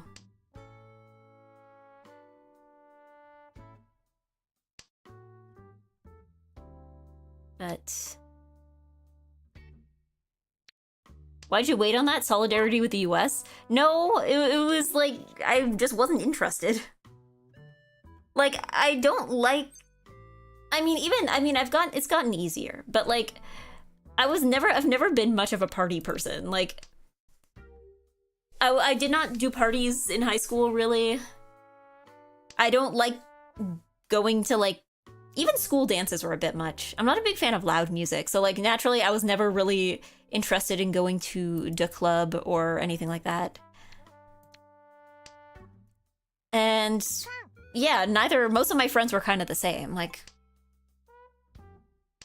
So like, I know There were probably people who were drinking in high school, but like, I was not one of them, and I was not really interested in it. I wouldn't say I was straight edge, like, because the thing is like, I don't know. It's not like I was like it's not like, I mean, I guess when I was younger, it's like, oh, underage drinking is illegal, very bad. But like, you know, once I was of age, like, I wasn't gonna like judge people for drinking, right? Like, if I went out with a friend and they were drinking, like, I wasn't gonna judge them for that because I'm like, yeah, you're an adult, that's allowed, it's legal. Like, maybe if you were going to drive a car or something, I would have complaints, but like, we're walking with our legs and feet, and there's nothing wrong with that. Also, too, I think the taste of alcohol took me a lot to get over, kind of. Even now, I'm still pretty picky. I still don't like beer very much.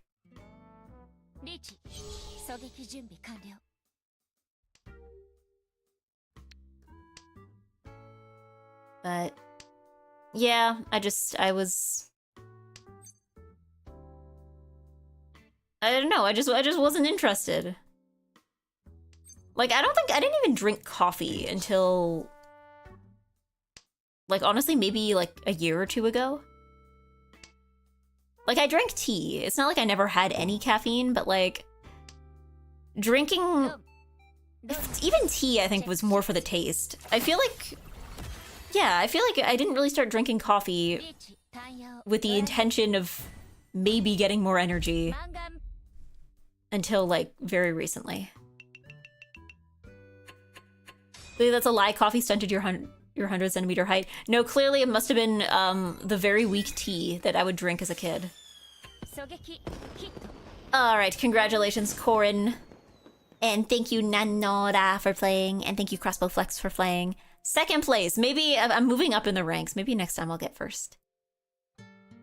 Yeah. Took me a while to figure out how I like my coffee. The thing is, I think for me, what took me so long is like, I don't really like the taste of, or I'm very picky about, if I'm drinking black coffee, I'm very picky about what kind it is, because there's certain kinds of coffee that I just like anything that has that kind of like, almost like, not like vinegary, but like that kind of like acidic taste. Because I feel like sometimes there's like nice acidic, and then there's like bad acidic, where you have like nice acidic, where it's kind of like a fruity, kind of, like, you know, kind of like a citrus flavor to it. But then you have other ones where it feels more like you're just drinking like coffee with vinegar in it.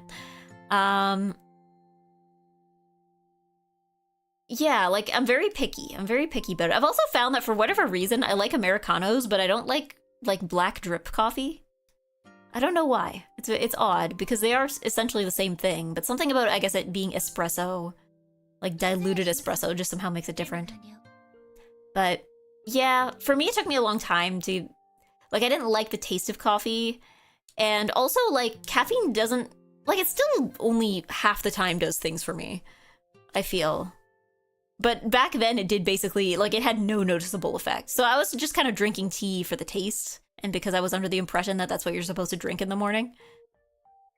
But yeah, I didn't drink coffee in high school. I didn't drink coffee for, like, I don't know, maybe I would drink it like if I was out with somebody, but even then it would be like something with so much milk and sugar in it that it barely counts, right? Like Tim Hortons Ice Cap or something, right? Yeah.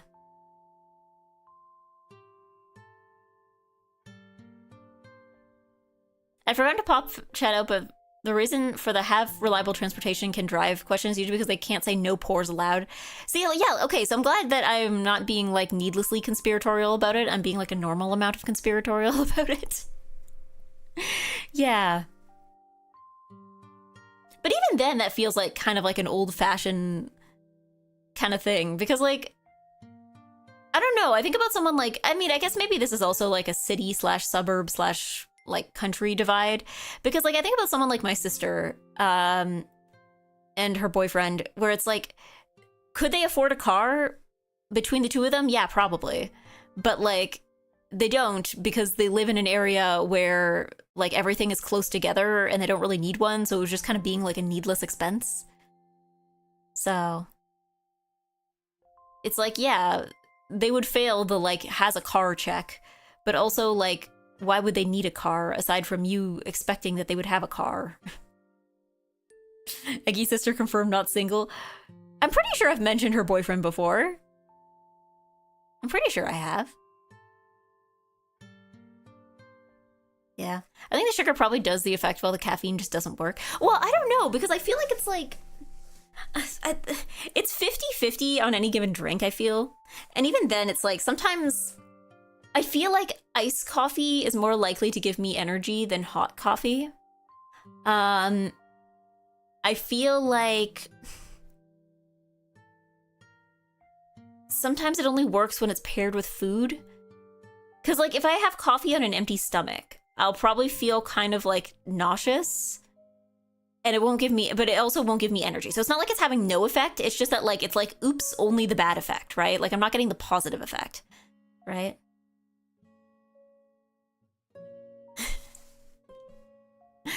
I've never been asked if I can drive. I've also never been asked if I'm divorced before yesterday.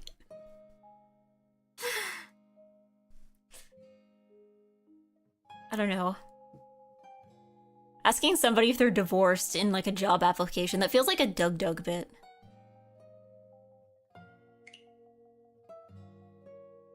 Yeah.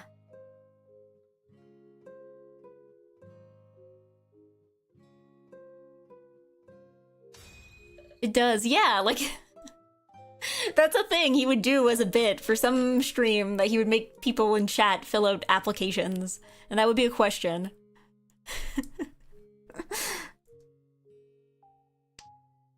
Like, I don't know what the end goal of it would be, but it would definitely be a thing he would do, I think. I think so, because my Eggy sister checklist as follows: plays an instrument, is cooler than Eggy, has a long-term partner, so likely to get married before Egg, and that's all I know. I mean, I've always said, like, I am like the, like, inferior prototype of my sister. I think that's kind of how it is for all older siblings, though. Maybe not all, but, like, I feel like for a lot of older siblings, I feel like that's kind of the case.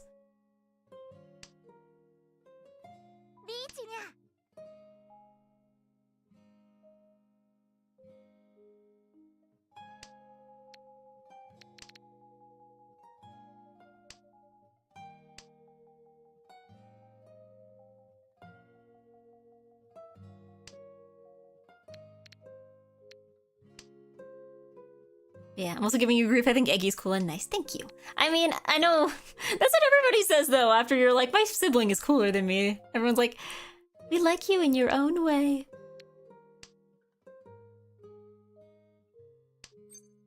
I'm trying to think of, like, is there any way that I'm better than my sister? I might have more money than her. I don't know.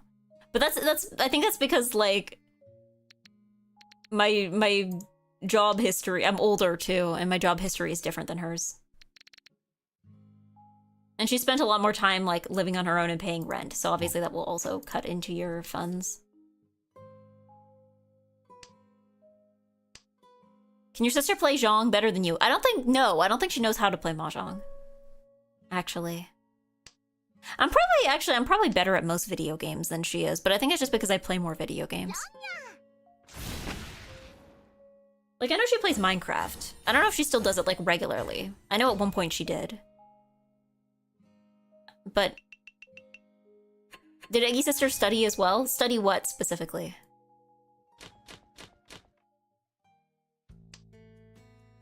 Come. You said Egg's sister isn't a weeb. She doesn't play cool indie games. She sounds more cringe than Egg. I guess she's not a weeb. She's not, well, probably not more of a weeb than the average person, I guess. She's still very online, but just like in a different part of the internet than I am. Like, I'm trying to see what it would take for, like, our two corners of the internet to run into each other. Because every so often she will see something, like, every so often there'll be something, like, VTuber related that will break containment, and she'll ask me about it, but, like, I don't know. I'm trying to see if I don't know if I've found a lot of situations where something that she would be looking at breaks containment, and then I see it, and I'm like, hey, what is this?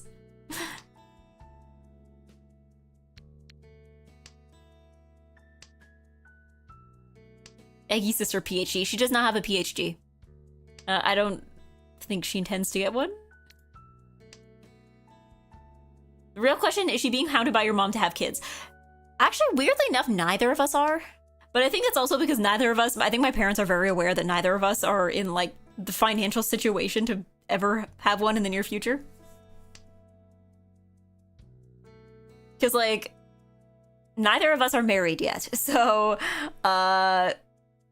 there's kind of that. So I don't think they'd be hounding us for children for a little while. But also, like, my parents had both of us, like, very late. So, well, not, like, super, super late, but, like, I guess they understand that, like,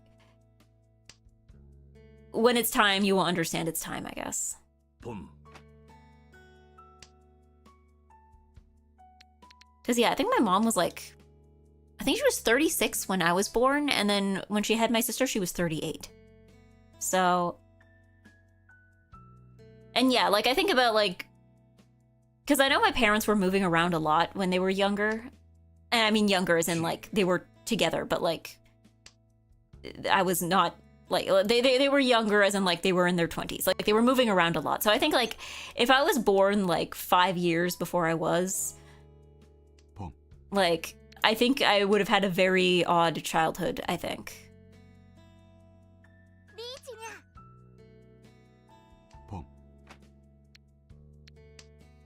Yeah, technically anything past 30 is considered a geriatric pregnancy. I've been told that they've been trying to find a different word for it because I think people have been kind of, like, understandably a little off-put by the fact that somebody who's, like, 31 is being referred to as with the word geriatric. I don't know, I think I saw, like, a doctor somewhere talking about that. Like, yeah, they're like, yeah, we're trying to use a different term now. I don't remember what it was, but yeah, I don't get it because changing the name doesn't change the issue. Well, it's more just like, because almost every other use of the word geriatric, I feel, is usually used towards, like, senior citizens, right? Like, people who are, like, at least 60. Whereas I feel like using the word geriatric on someone who is, like, even if it is technically correct for what you're using it for, like, using it on somebody who is, like, 31 is not going to make anybody in that situation feel good. Right? Yeah, it does kind of mislead. Yeah. Because you think, like, geriatric pregnancy, and you're thinking, like, the word geriatric brings to mind somebody who's, like, 50, right? Like, and even then, I'm not sure, like,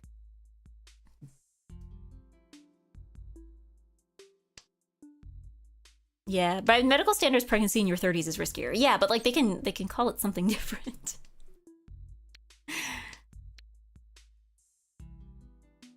Like, it's just kind of weird that, like, a man who is 31 might still be referred to as a young man, whereas, like, a woman who is 31 is being, like, referred to as geriatric. Like, again, even if it does make sense from a medical perspective, it's like, okay, well, it doesn't feel right, you know? I'd rather have a geriatric one than a risky one. I mean, yeah, but, like, there are other words. We can find a third word. There are other words. There are thousands of words in the English language, and we can find one that, you know, doesn't make it sound scary, but also doesn't make you sound, you know, like you're, like, on your deathbed, you know? Like you're that old.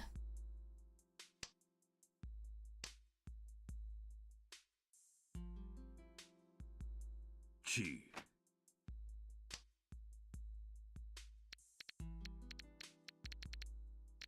But yeah, even it's actually interesting too, because, like, even with how old my mom was when she had both of us, my parents were actually considering at one point having a third. Like, at one point they were like, because I guess my mom was, like, you know, nearing the end of, I guess, the end of her 30s. And I think at one point my parents were like, should we try for a third? And my mom has told me we went on, like, a vacation, and I guess me and my sister were just annoying enough that we talked my parents. Not intentionally, but, like, we were annoying enough that my parents were like, you know what? I think 2 is enough. Like, apparently we were just, like, you know, getting up at, like, you know, super early in the morning and being, like, very, like, loud and high energy. And my parents were like, you know what? Nah.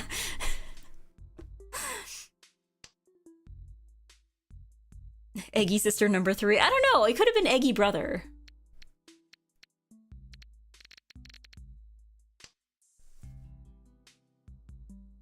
But I don't know. I think my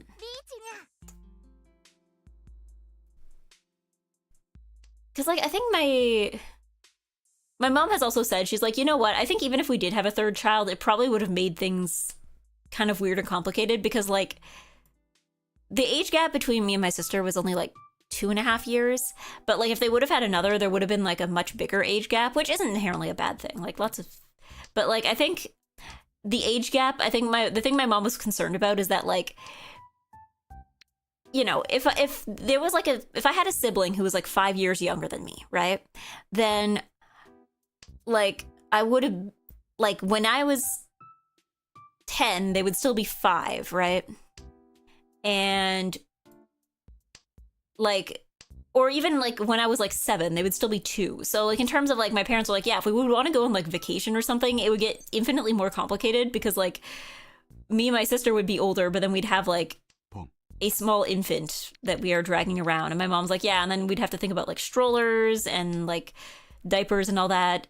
And even like once they're older, it's like want to do something as a family. It's like when I would be 15, they would be like 10, which would complicate certain things, I guess. As opposed to like having kids who are like 15 and like 12, right?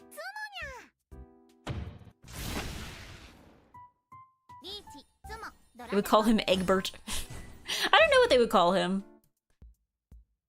I know what I don't know, maybe they would have just used the name. I remember once my mom told me, she's like, yeah, a name we were considering like when I was pregnant with you, like, you know, we were considering like this name if we had a boy. So maybe they would have defaulted to that if they would have had a boy.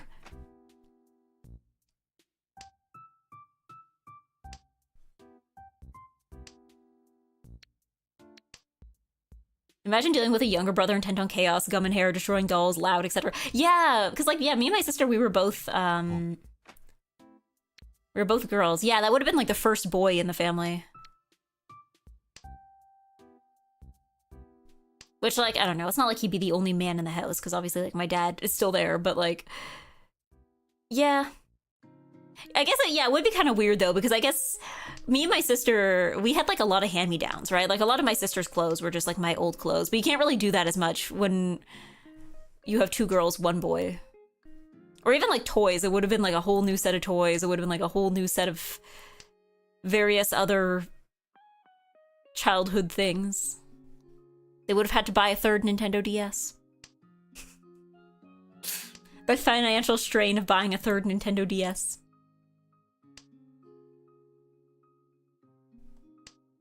Yeah. My mom is 12 years younger than her oldest sibling. Yeah, my mom is like 10 years younger than her oldest sibling. But also my mom is the youngest. My mom is the youngest out of her side. Of the family.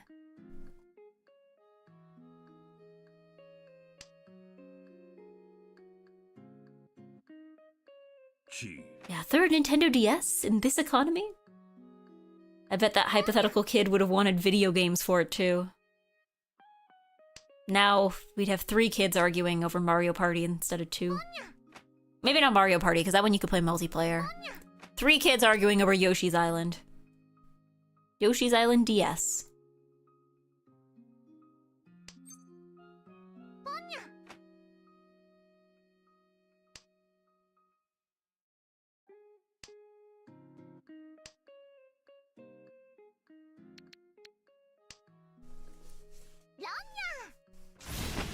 But Eggy's the original. If it was just her, wouldn't it be like Eggy sister ergo sister 1? I guess, yeah, Eggy sister 2. I mean, unless maybe because I'm the first, I'm the original. So then wouldn't my sister just be Eggy 2? And then like if there was a 3rd sibling, they would just be Eggy 3. All right. Good job, Mystic Voir. Thank you, Corin and Ampersandy. I've lost all my progress. I made it to 2nd place and now I've lost all my progress. Unfortunate. Okay, I think we'll do one more. It's 10 p.m. I think I'll do one more. I'll do one more. Last one, I think, for tonight. Because I'm catching up on sleep after the weekend of trying to find a bug and not finding the bug.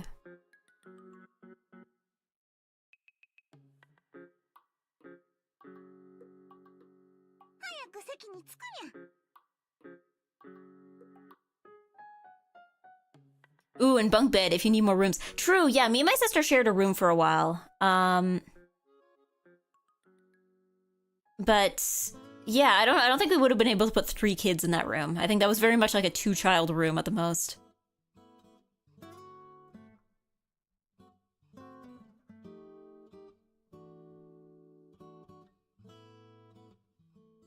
My brother deleted my Assassin's Creed 2 file, so being a petulant child, I deleted his, so that was half a week. Mutually assured destruction. I don't know, I'm trying to think, I'm trying to think if I had a lot of things. There wasn't a lot of games I played as a kid that had, like, multiple save files that you would need to load. I think... let me think.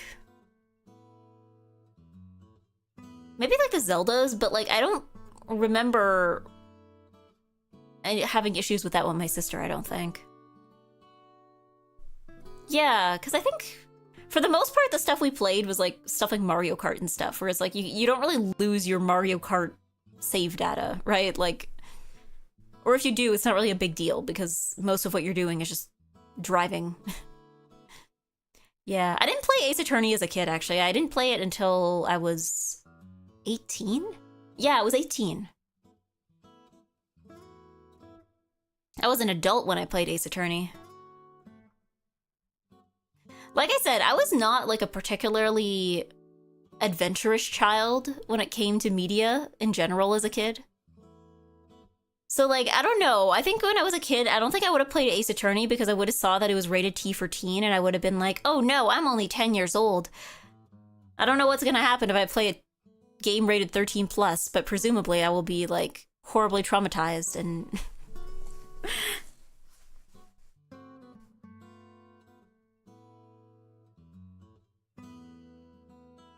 Yeah, what if Egbert lent a friend one of your games to borrow another without telling you? Oh, the hypothetical brother. I don't know, I think it depends if like...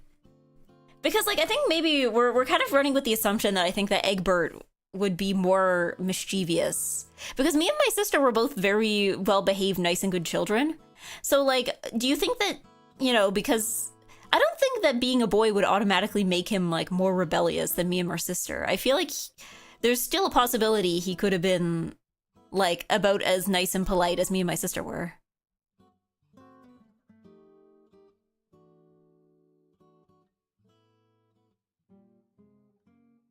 Gumshoe was 30 years old. He was considered... There's no way Gumshoe was 30 years old. Send me the wiki article. Send me the screenshot. Send me the proof. He's at least 35. He's got to be at least 35. I mean, I guess it does make him older than Edgeworth. How old is Edgeworth? But I don't know, though, because I guess Edgeworth... I know, Edgeworth is, like, supposed to be, like, child prodigy prosecutor. So, like, I guess, yeah, he's, like, younger. He's, like, same age as Phoenix, right? And they're supposed to be, like, 23 or something? Mia Fey is 27, if I remember correctly, I think. Not to give away my age, but I am older than Mia Fey, somehow.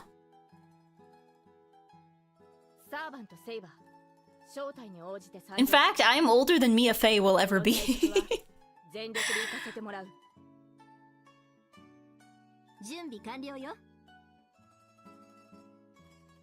Yeah.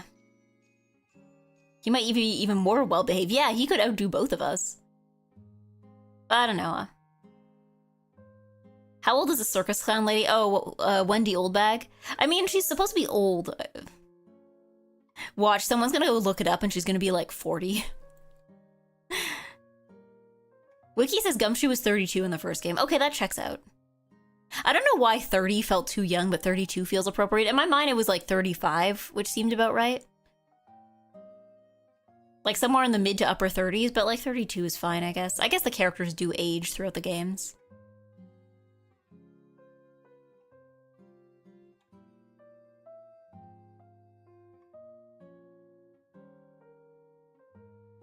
Ah, okay.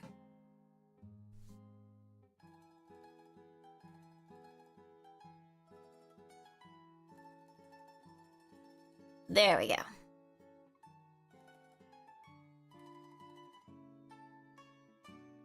Has not kept track of her age since her 20s, so Wendy's 20-something. Ah, yes.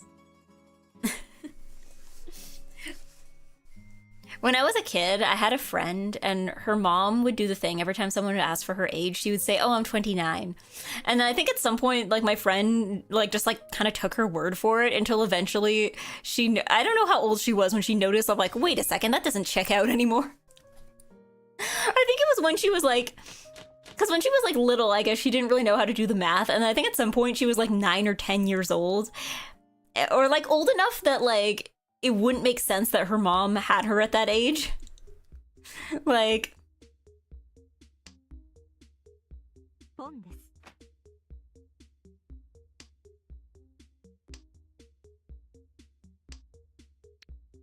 because I guess like when you're an adult, you understand like, oh, when they say like, oh, I'm 29, it's like, oh yeah, okay, I'm not telling you my age. But it's like as a kid, you're like, yeah, she's 29. That's just what 29-year-olds look like.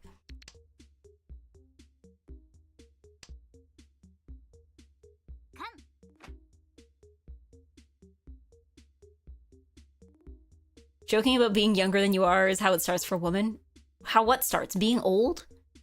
It's gonna start regardless.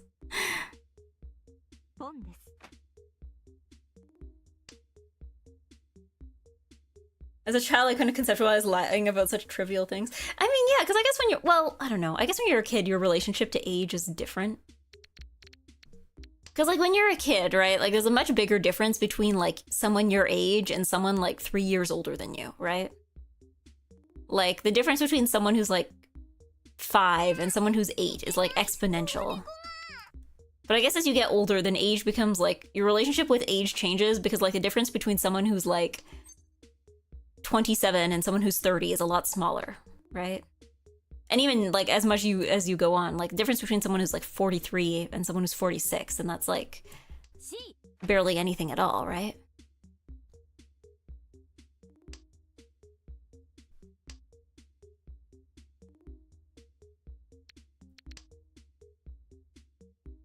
Yeah, because when you're 7, that's super important to you because you have no personality yet. So you're just 7. Yeah. Well, it's like your age is like more, like I said, it's like the difference between you and someone who's older or younger than you is a lot bigger, so it's like a lot, I guess it's more important, right? Like even in high school too, like it's like the difference between like grade 9 and grade 12 is so huge that like, you know, even talking to someone like a year older than you feels like you're talking to like a big kid.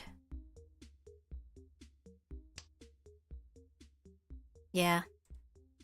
My extended family isn't exactly well-to-do, although my mom's happy to score the senior discounts now. My mom, she's now old enough for senior discounts in most places, but for a while, there was some stores she could go to where the senior discounts started younger. Like, it would start at, like, 55 or 60 instead of the usual, like, 65. So I remember, like, she was telling me, like, the first time she got asked for one, she was like, huh? Like she went to like, I think she went to like a drugstore or something, and they were like, oh yes, would you like to have the senior discount applied? And my mom's like, do I look that bad? Do I look that bad today? It was just because I think, yeah, their senior discount was like much lower. I think actually I worked at a store that had senior discounts, except nobody used them because for some reason, because I guess for the store, they started them at like 50 or 55 years old instead of like 65. But because they weren't technically only for seniors and they knew that somebody who's 50 will not enjoy being called a senior, they called it something like timeless discounts or something, which just ended up confusing all the customers and nobody would use the discount because even the people that could use it didn't realize that it applied to them. And then a lot of people who were like 30 would look at the sign and be like, hey, what's that? What's that like extra 15% off? And you're like, oh, it's like the seniors discount. And they're like, what? I'm like, yeah.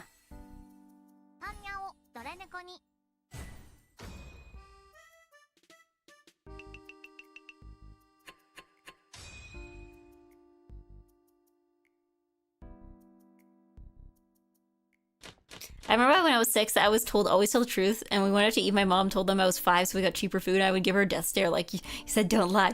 Oh, when I was a kid, my parents would tell me the same thing, and to my sister as well. And there was once that like, because yeah, my parents were like always tell the truth, and then like once my mom just straight up asked my sister, like what my dad was getting her for her birthday, and my sister just straight up told her, and she was like, yeah, I had to tell the truth.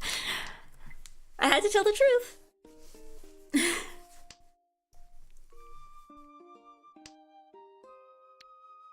mean, I guess it's one of those things where it's like you tell kids these things in absolutes because, like, the whole thing is you eventually have to, like, navigate your way into figuring out when it's appropriate to lie and when it isn't. But, like, I guess you don't want to start forming the habit too early on. Yeah, kids don't understand the complexity of life. So, yeah, you just gotta say lying is always bad and then eventually start to introduce nuance into that conversation.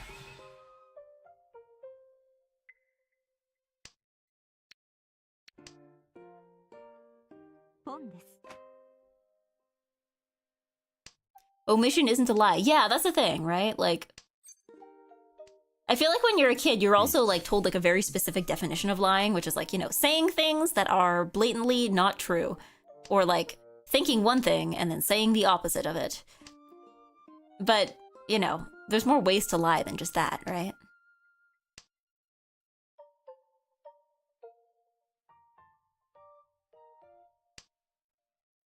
Because, like, I don't know, it's a natural part of being a person, right?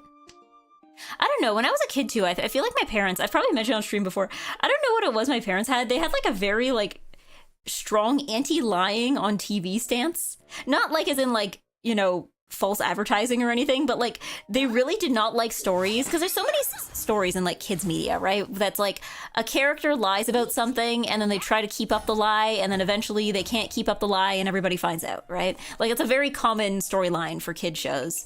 And my parents did not care for that at all. They really did not care for that at all. Like, I don't know why that, I mean, I guess it's a cliched thing, but like, I don't know, they were like against it on like on moral grounds, it feels. Which is weird because like, I'm pretty sure the whole moral of the story for those is like, lying is bad and you shouldn't do it. It will make your life difficult and also everybody else's life difficult.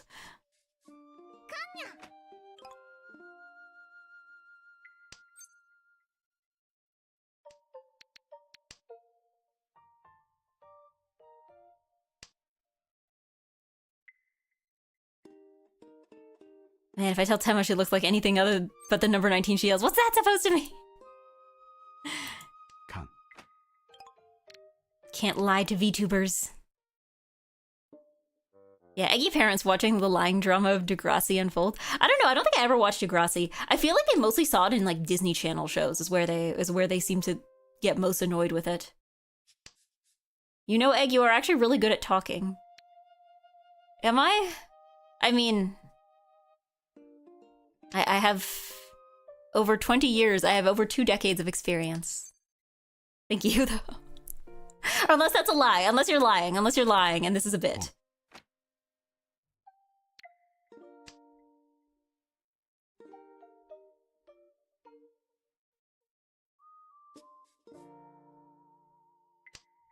Not a bit. Sincerity? In the Eggy chat? No, that's good. I should have more sincerity. I'm trying to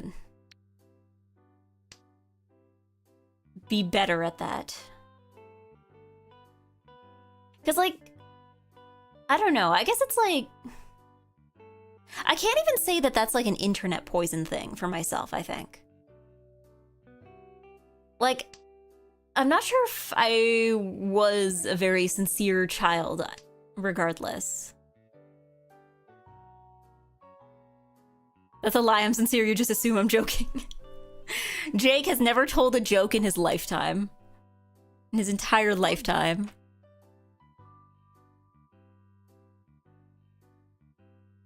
I wouldn't have seen any Degrassi if they hadn't shown a few episodes in school. Honestly, despite being a Canadian who had access to YTV, I don't think I've ever seen a single episode of Degrassi.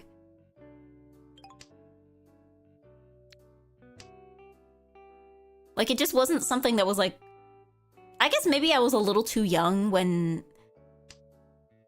Like, I guess maybe some of you guys are just, like, a couple years older than me. I think I was, like, just a little too young and I just, like, missed the window for when it was popular and relevant and when I was old enough to watch it. Was Degrassi on YTV? I thought it was. I think. Because, yeah, when I was... I'm trying to think, because, yeah, like, there's like, different shows where I feel like, you know how there's like a window of time where you're like the correct age and demographic to watch this, and then like it doesn't hit the same if you just like miss that window a little bit. Because like I know there's some things that I missed because I was like slightly too young for them, and there's also other things I missed because I was like slightly too old for them. Like I'm trying to think. I'm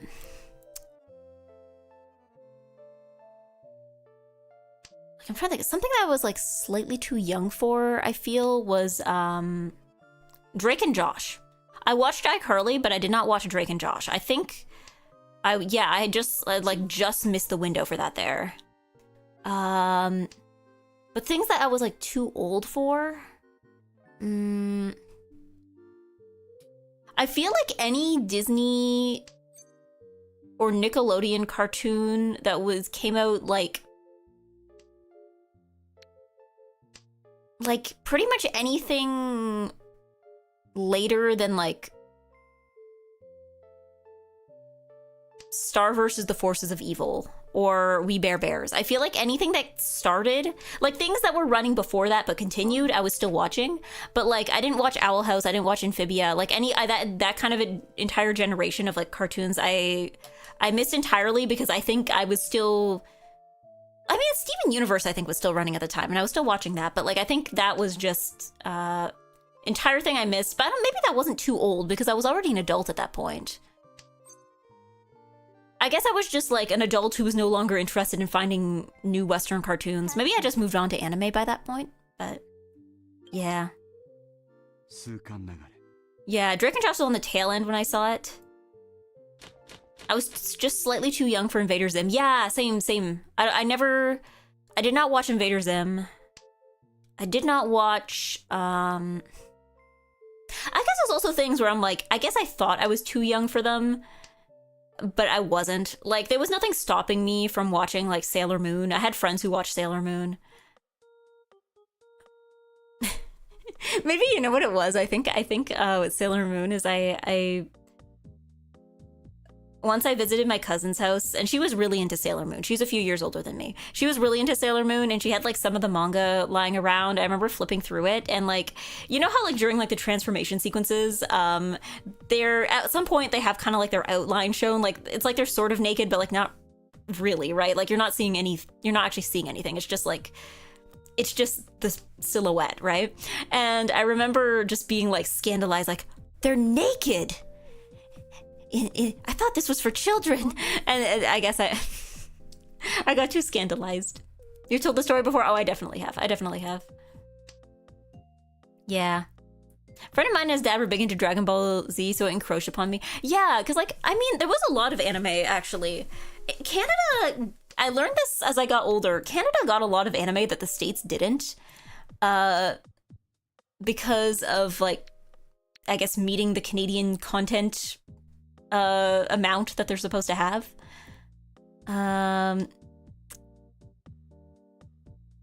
Yeah, because like a lot of anime was dubbed in Canada, so like it counted as Canadian content, which meant that I guess if you were like a TV station airing cartoons, you could like pad out your schedule with anime, and I guess it was probably less cheaper than trying to pad it out with like original content. So yeah. Like, I know apparently the US had to, like, fight to get their Sailor Moon dub continued. That was not the case in Canada. We had Pretty Cure. The first season of Pretty Cure was dubbed. I didn't watch it at the time. I didn't even know it existed until I was older. But yeah, the first season of, like, Futari wa Pretty Cure got an English dub that was on YTV.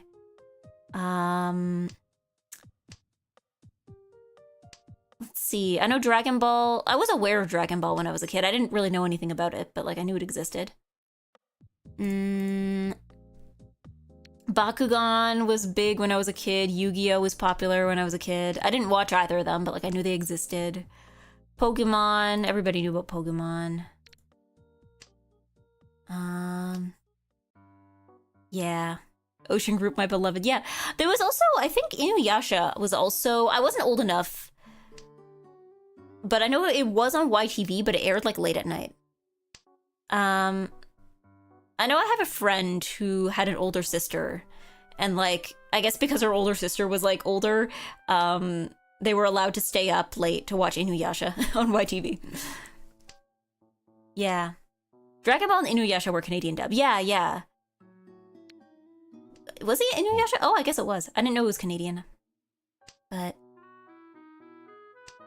yeah. Or what else? Oh, Gundam Seed. I did not know this until recently. We had Gundam Seed in Canada, which is apparently something you did not have in the US. Apparently it's one of the weaker Gundam shows. Really? I've been told, I've not watched it, but I've been told it's one of the weaker Gundam shows. But it aired in Canada, apparently. And this is a surprise. Hold on. Did I insult somebody? Did I insult... or is this a hold on of surprise, or is this a hold on of did I insult Gundam Seed? Seed did come over here? Seed was a big deal in my school? It was on US Toonami. Okay. Because I remember talking, like, hearing, like, about Americans who were, like, surprised. Like, you guys got Gundam Seed? I imagine there might have been other Gundams that might have come over here, too.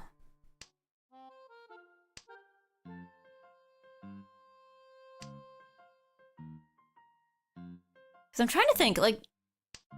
I'm sure there's probably a list out there somewhere. I'm sure someone's compiled a list of, like, all anime that got, like, dubbed and aired on YTV. I think Cardcaptor Sakura, I don't know if I would have been old enough to watch it.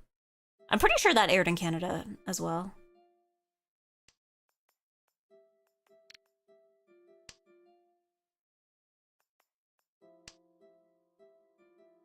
Yeah. How old were you when you inevitably found Death Note? I still to this day have not actually watched Death Note. Or I think I started it and I was like, I'll finish this later, and then I have not gotten past like the second episode. See, again, I was like... I don't know what I was thinking as a kid. Because like a lot of the stuff I was into early on was like very fluffy. I guess I was like trying to not be too edgy. Because I guess I didn't want my parents to think that my interests were like evil or violent or bad. So I was like, I was like 12 or 13 and I was like reading almost exclusively manga for 5-year-olds. Like there was other people in my school who were into manga and anime, and they did not have much to talk about with me because I was like not watching the same manga and anime that they were. Like they were watching like, you know, Death Note, and I seem to remember them reading Tokyo Ghoul, but looking back, it might have been something else because I don't think Tokyo Ghoul existed yet. But yeah. Like they were reading like shonen, like Bleach, and like they were, you know, things that make sense for somebody at age 13 to be reading. But I was out here reading like Happy Clover and Choco Mimi. Okay, I mean, I guess Choco Mimi was technically like for the correct age. I guess it was just like a shoujo, so it throws people off. I don't know, I've seen Choco Mimi having a bit of a resurgence. Like every so often I will see somebody on Twitter with like a Choco Mimi profile picture, and I'm like, yeah, I guess it does feel like that kind of like girly Y2K kind of anime that I'm, or not anime, it never got an anime, I don't think, but it was a manga, it was a 4-koma. It has that kind of like unique art style. It's like a very Y2K girly kind of manga. I can see why the kids these days are into it. The youth yearn for Choco Mimi.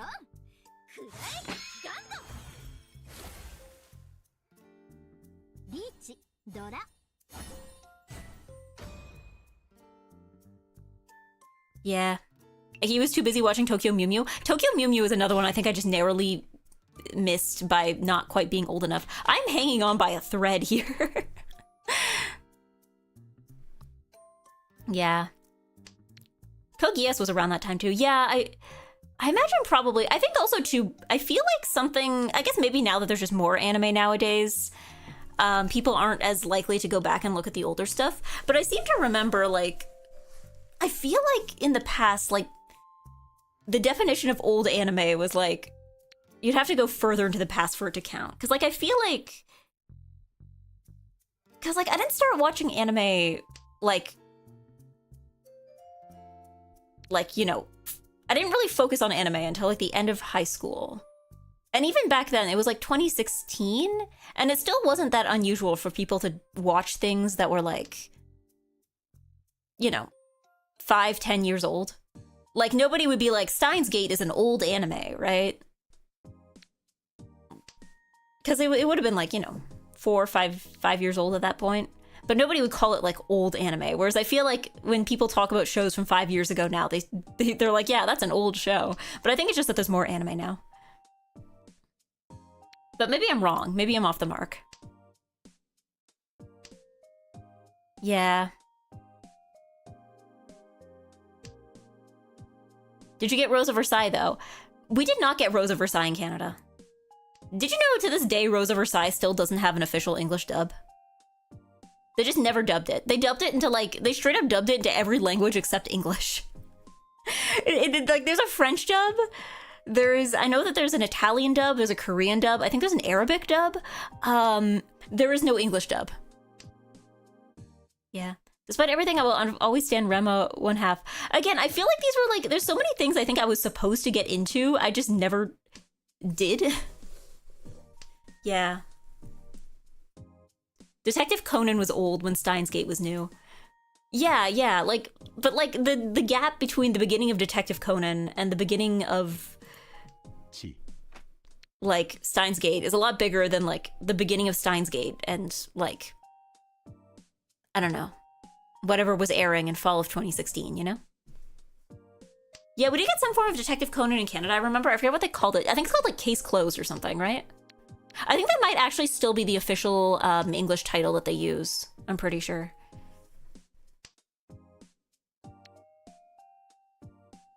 Oh, you kids, I watched 70s Astro Boy.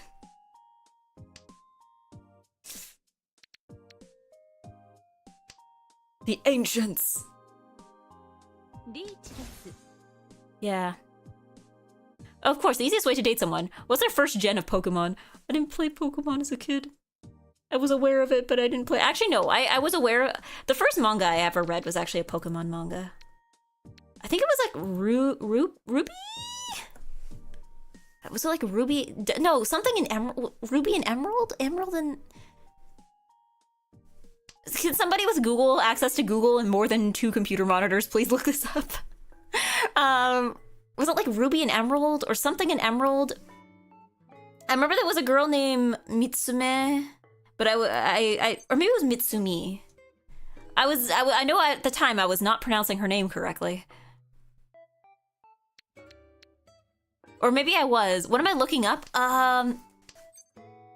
Pokemon manga. Was it Ruby and Sapphire? Hold on. No. Ruby, Sapphire, Emerald. It was something with, maybe it was something with Emerald? Okay. Send me the covers. Link me a picture of the cover and I'll tell you if it's the right one. Pokemon Special, no. And it also wasn't Pokemon Adventures. It wasn't that one either.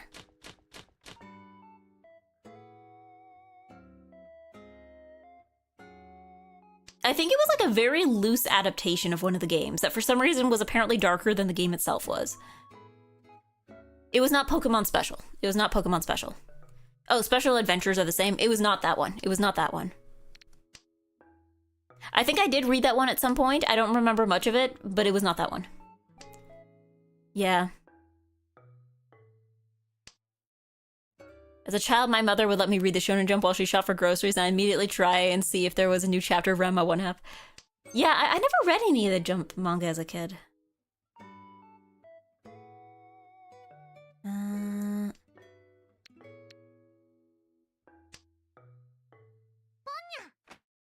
All the Pokemon manga are much darker than the games. I wonder why that is. Maybe it has something to do with like where they're published, because they're published in like manga magazines, right? Yeah. The way you described it, it's the prime suspect, which is why I specified it's not that one. Hold on, let me see if I can Google, because I remember the name of the main female character for it. Pokemon Mitsumi. Her name was Mitsumi. Hold on, my computer's taking its sweet time. Mitsumi is the main character of Pokemon Diamond and Pearl Adventure. Let me hold on. The pictures aren't loading, so I'm just making sure it's the right one. Yeah, that's her. That's her. Yeah, that's her. Okay, so it was diamond and pearl. I was wrong on both accounts. It was not ruby, it was not emerald, it was diamond and pearl. I was wrong on both counts. Okay. Yeah.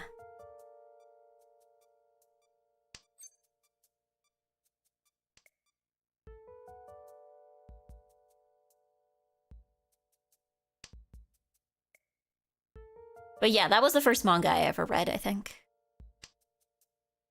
Are rooms still open? No, this is the last one, unfortunately, because this game is going on longer than I thought it would. And I will have to go to sleep. I will have to go to sleep. I'm sorry, Bacterium. I'm sorry. I have to sleep. Because I have not been getting a reasonable amount of sleep. Eggy slept when I awack. What do? Unfortunate. The curse of time zone. I still feel bad because I used to be a morning streamer when I did not have a job that required me to work in the morning. I still think that the like work situation I was in 2022 was ideal for streaming. Because like in 2022, I was working a part-time job, so I was doing like, 20 to 30 hours a week. But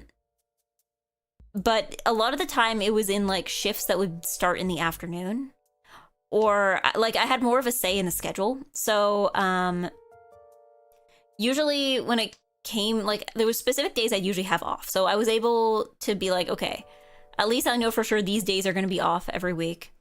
And then other than that, I can like stream in the morning. Cause like usually when I would work afternoons, it would start at like 3, right? So usually what I would do is that I would like wake up in the morning. I would like, brush my teeth and I guess sort of get somewhat ready for work. And then I would start stream at like sometime between 10 and 10:30 a.m. And then I would stream until maybe like 1 in the afternoon. Then I would quickly eat. I would, finish getting ready. And then I would go to EGGY work for 3. So yeah, I would finish at 1. I would, because it would take me like an hour to get there. So I'd, finish at 1, finish stream at 1, eat food, leave at 2, be there for 3. That was like the ideal situation. I did not know how good I had it in 2022. Yeah. Not really my sleep schedule says. I just got back from teaching Zhong, so naturally time for more Zhong. It's always Zhong o'clock. Yeah, haven't caught up a bit. How's Eggy life? Anything coming up you're excited for? You missed the first half of the stream. Terrible. I mean, good things can still happen. It's just that lots of terrible things are happening first. Should I be concerned? No. Short TLDR, I might have bed bugs. Well, I mean, I guess I don't might have bed bugs. I saw a bed bug. The question is, how many bed bugs do I have? And how will I take care of them? Bed bugs, yes. TLDR, bed bugs. And again, the good things can still happen to me, but like that doesn't take away the fact that there was a bed bug and there may be more of them. Yeah. Safe in her bubble for now. Well, the thing is, yeah, I saw one bed bug, but the thing is that like I have yet to locate a second one and it's driving me insane. So yeah, I think I had the same schedule, but I didn't like working retail, so I had more motivation to quit. Again, that job, I'm so happy I had the job that I had in like 2021, 2022. Because it was like mall customer service, right? So it was like a lot of, like 80% of the job was just waiting for someone to come up and ask you a question, right? Like we didn't have a ton of responsibilities outside of like, I guess dispatching people, like if cleaning or security were needed somewhere, we could ask them to go there. And then like we had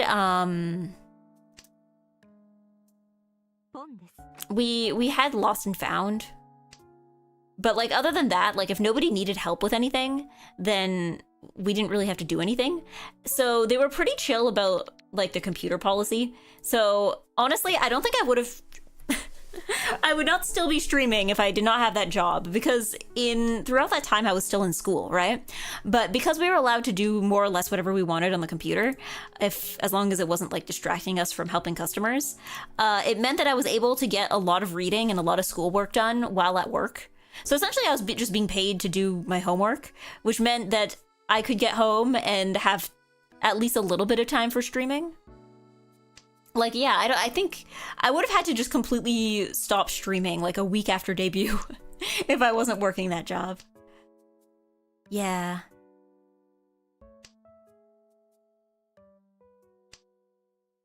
Yeah, it's tough. Bedbugs are like roaches, are really good at hiding. Just don't use those bug bombs or whatever. Yeah, we were talking about this earlier. Because, yeah, like, there's a lot of things that are like you should not be using on your own. How to take care of them. Pet bedbug. Bedbug pet incoming. I don't know. Unfortunately, I don't think this is...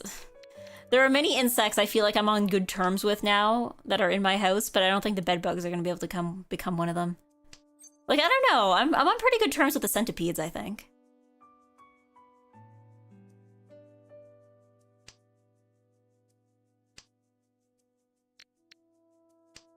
Don't let them bite. I knew somebody was gonna say that. I knew it! Also, welcome OwlNickle78. Hello. Ow. That's the sound the cat makes. Goes ow. Ow. Okay. I've been put out of my misery. I did not get a single first place tonight. I'm gonna blame the bedbugs for that. I don't know. So far, it's been a little annoying because I feel like most of the effects of the bedbugs have been purely psychological. Like, this is more of like a cognito hazard than anything. Like, because like I said, I don't have any bites on me. And I only actually saw one bedbug. So like the actual physical harm has been very small so far. It's just like the psychological angle of it, right?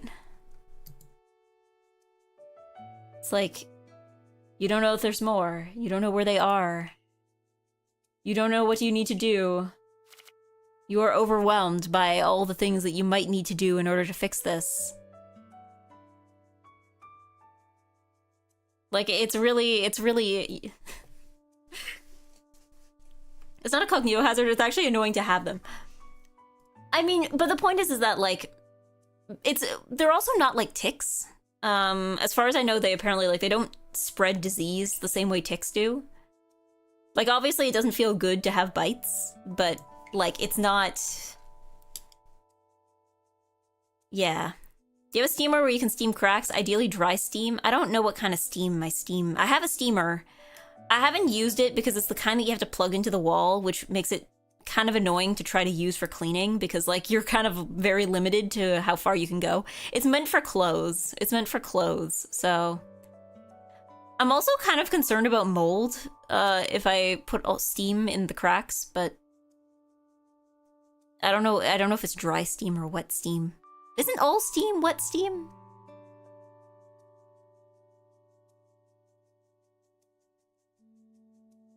But, yeah... Physically, I will be okay. Otherwise, it's hard to say.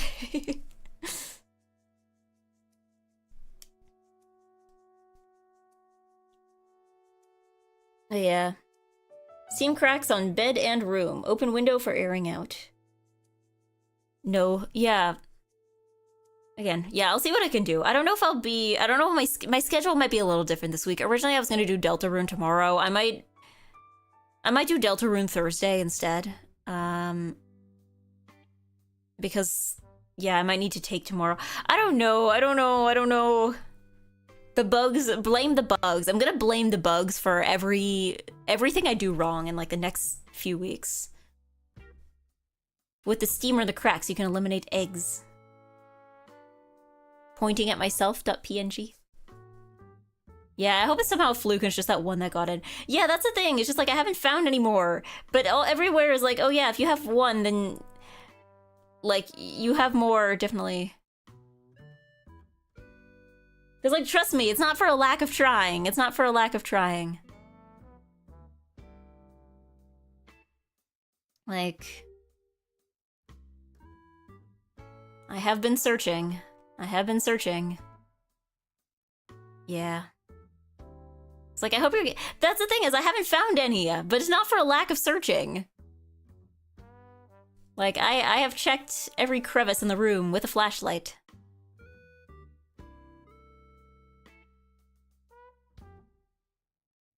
Like, I don't know. I guess there's places that they theoretically could be, but I feel like are unlikely. Like, I've heard that they can get into, like, electrical sockets, but I feel like that's kind of unlikely given that, like, I have things plugged into the electrical sockets. And I don't know, I'm assuming they can get electrocuted. Yeah. You'd find evidence, they leave little dark spots. Yeah, I haven't found any. Or at least I found dark spots, but they were from things that I knew were already there. Like, I think there's, like, a pen mark on, like, somewhere on my bed sheets, because a few months ago I was, like, writing something down, and I put the pen down on my bed, and, like, I guess it, like, touched the sheets. So, like, I guess every so often I find something, I'm like, wait a second, that was there before. Yeah. But, yeah, it's not on my bed frame, is the thing. I haven't seen anything on the furniture that would suggest it. Yeah. They wouldn't get electrocuted because they wouldn't complete a circuit. With sockets, I squeeze in the gap and get behind them. But then how do you just, like, have to, like, remove the whole thing? Like, I'm not sure how you...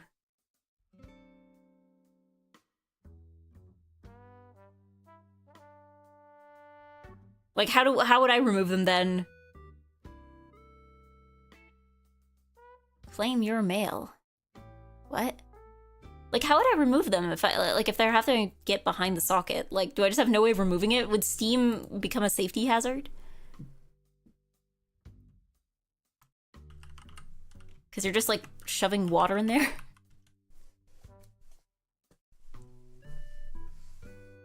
Because, yeah, the steamer I have is more designed for, like, clothes. So I don't know how well it would work for everything else, but...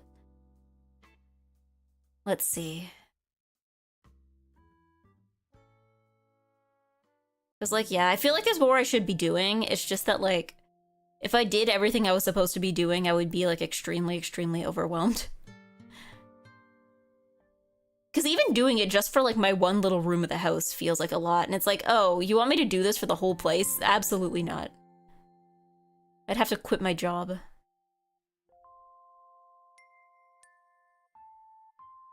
I just got bit by a mosquito. I mean, also the fact that I'm talking about bed bugs. Like, itching is one of those things where, like, you know how, like, when you'd be in school and the teacher would talk about head lice and, like, suddenly your scalp feels itchy? I feel like it's like itching is one of those things. I'm sure just by talking about bed bugs, like, 5 of you just started scratching yourself. Like, right now. The mail tab. You probably got free stuff there, probably. Oh. Oh, like the inbox. Oh, the notifications? Which mail tab are you referring to? On Twitch? The whispers? The notifications?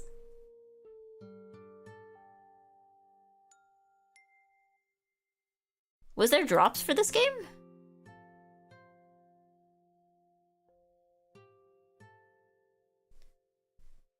Yeah, phantom itching is common when you have bed bugs. Yeah. I did in fact scratch myself as we were talking about bed bugs. Yeah. Oh, the Mahjong Soul mail. Ah. Ah, you're correct. I do have something. I think my internet's being slow, though. Oh goodness, I'm dropping frames like mad. Why is my connection poor? I would like a rich connection, please.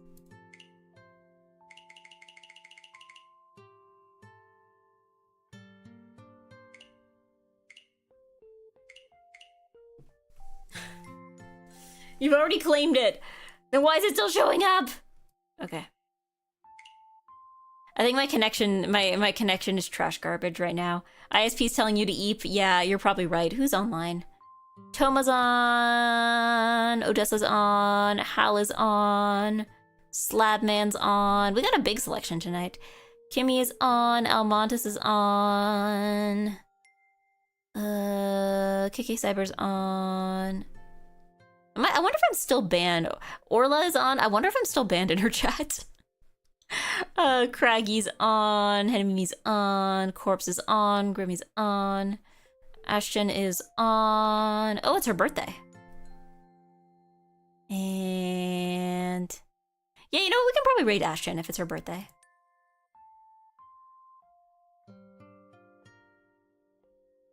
Might as well.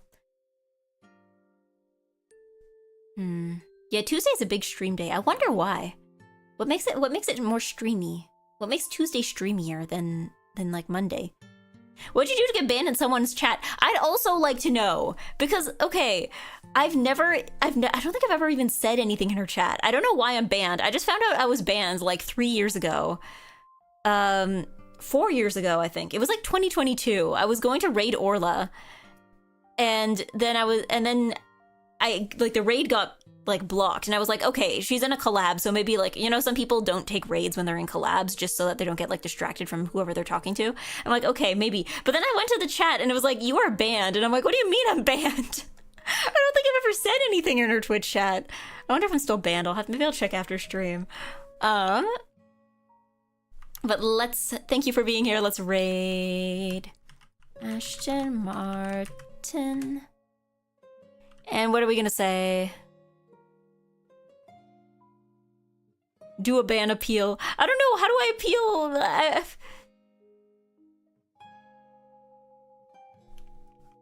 Did the raid go through? Did the raid go through?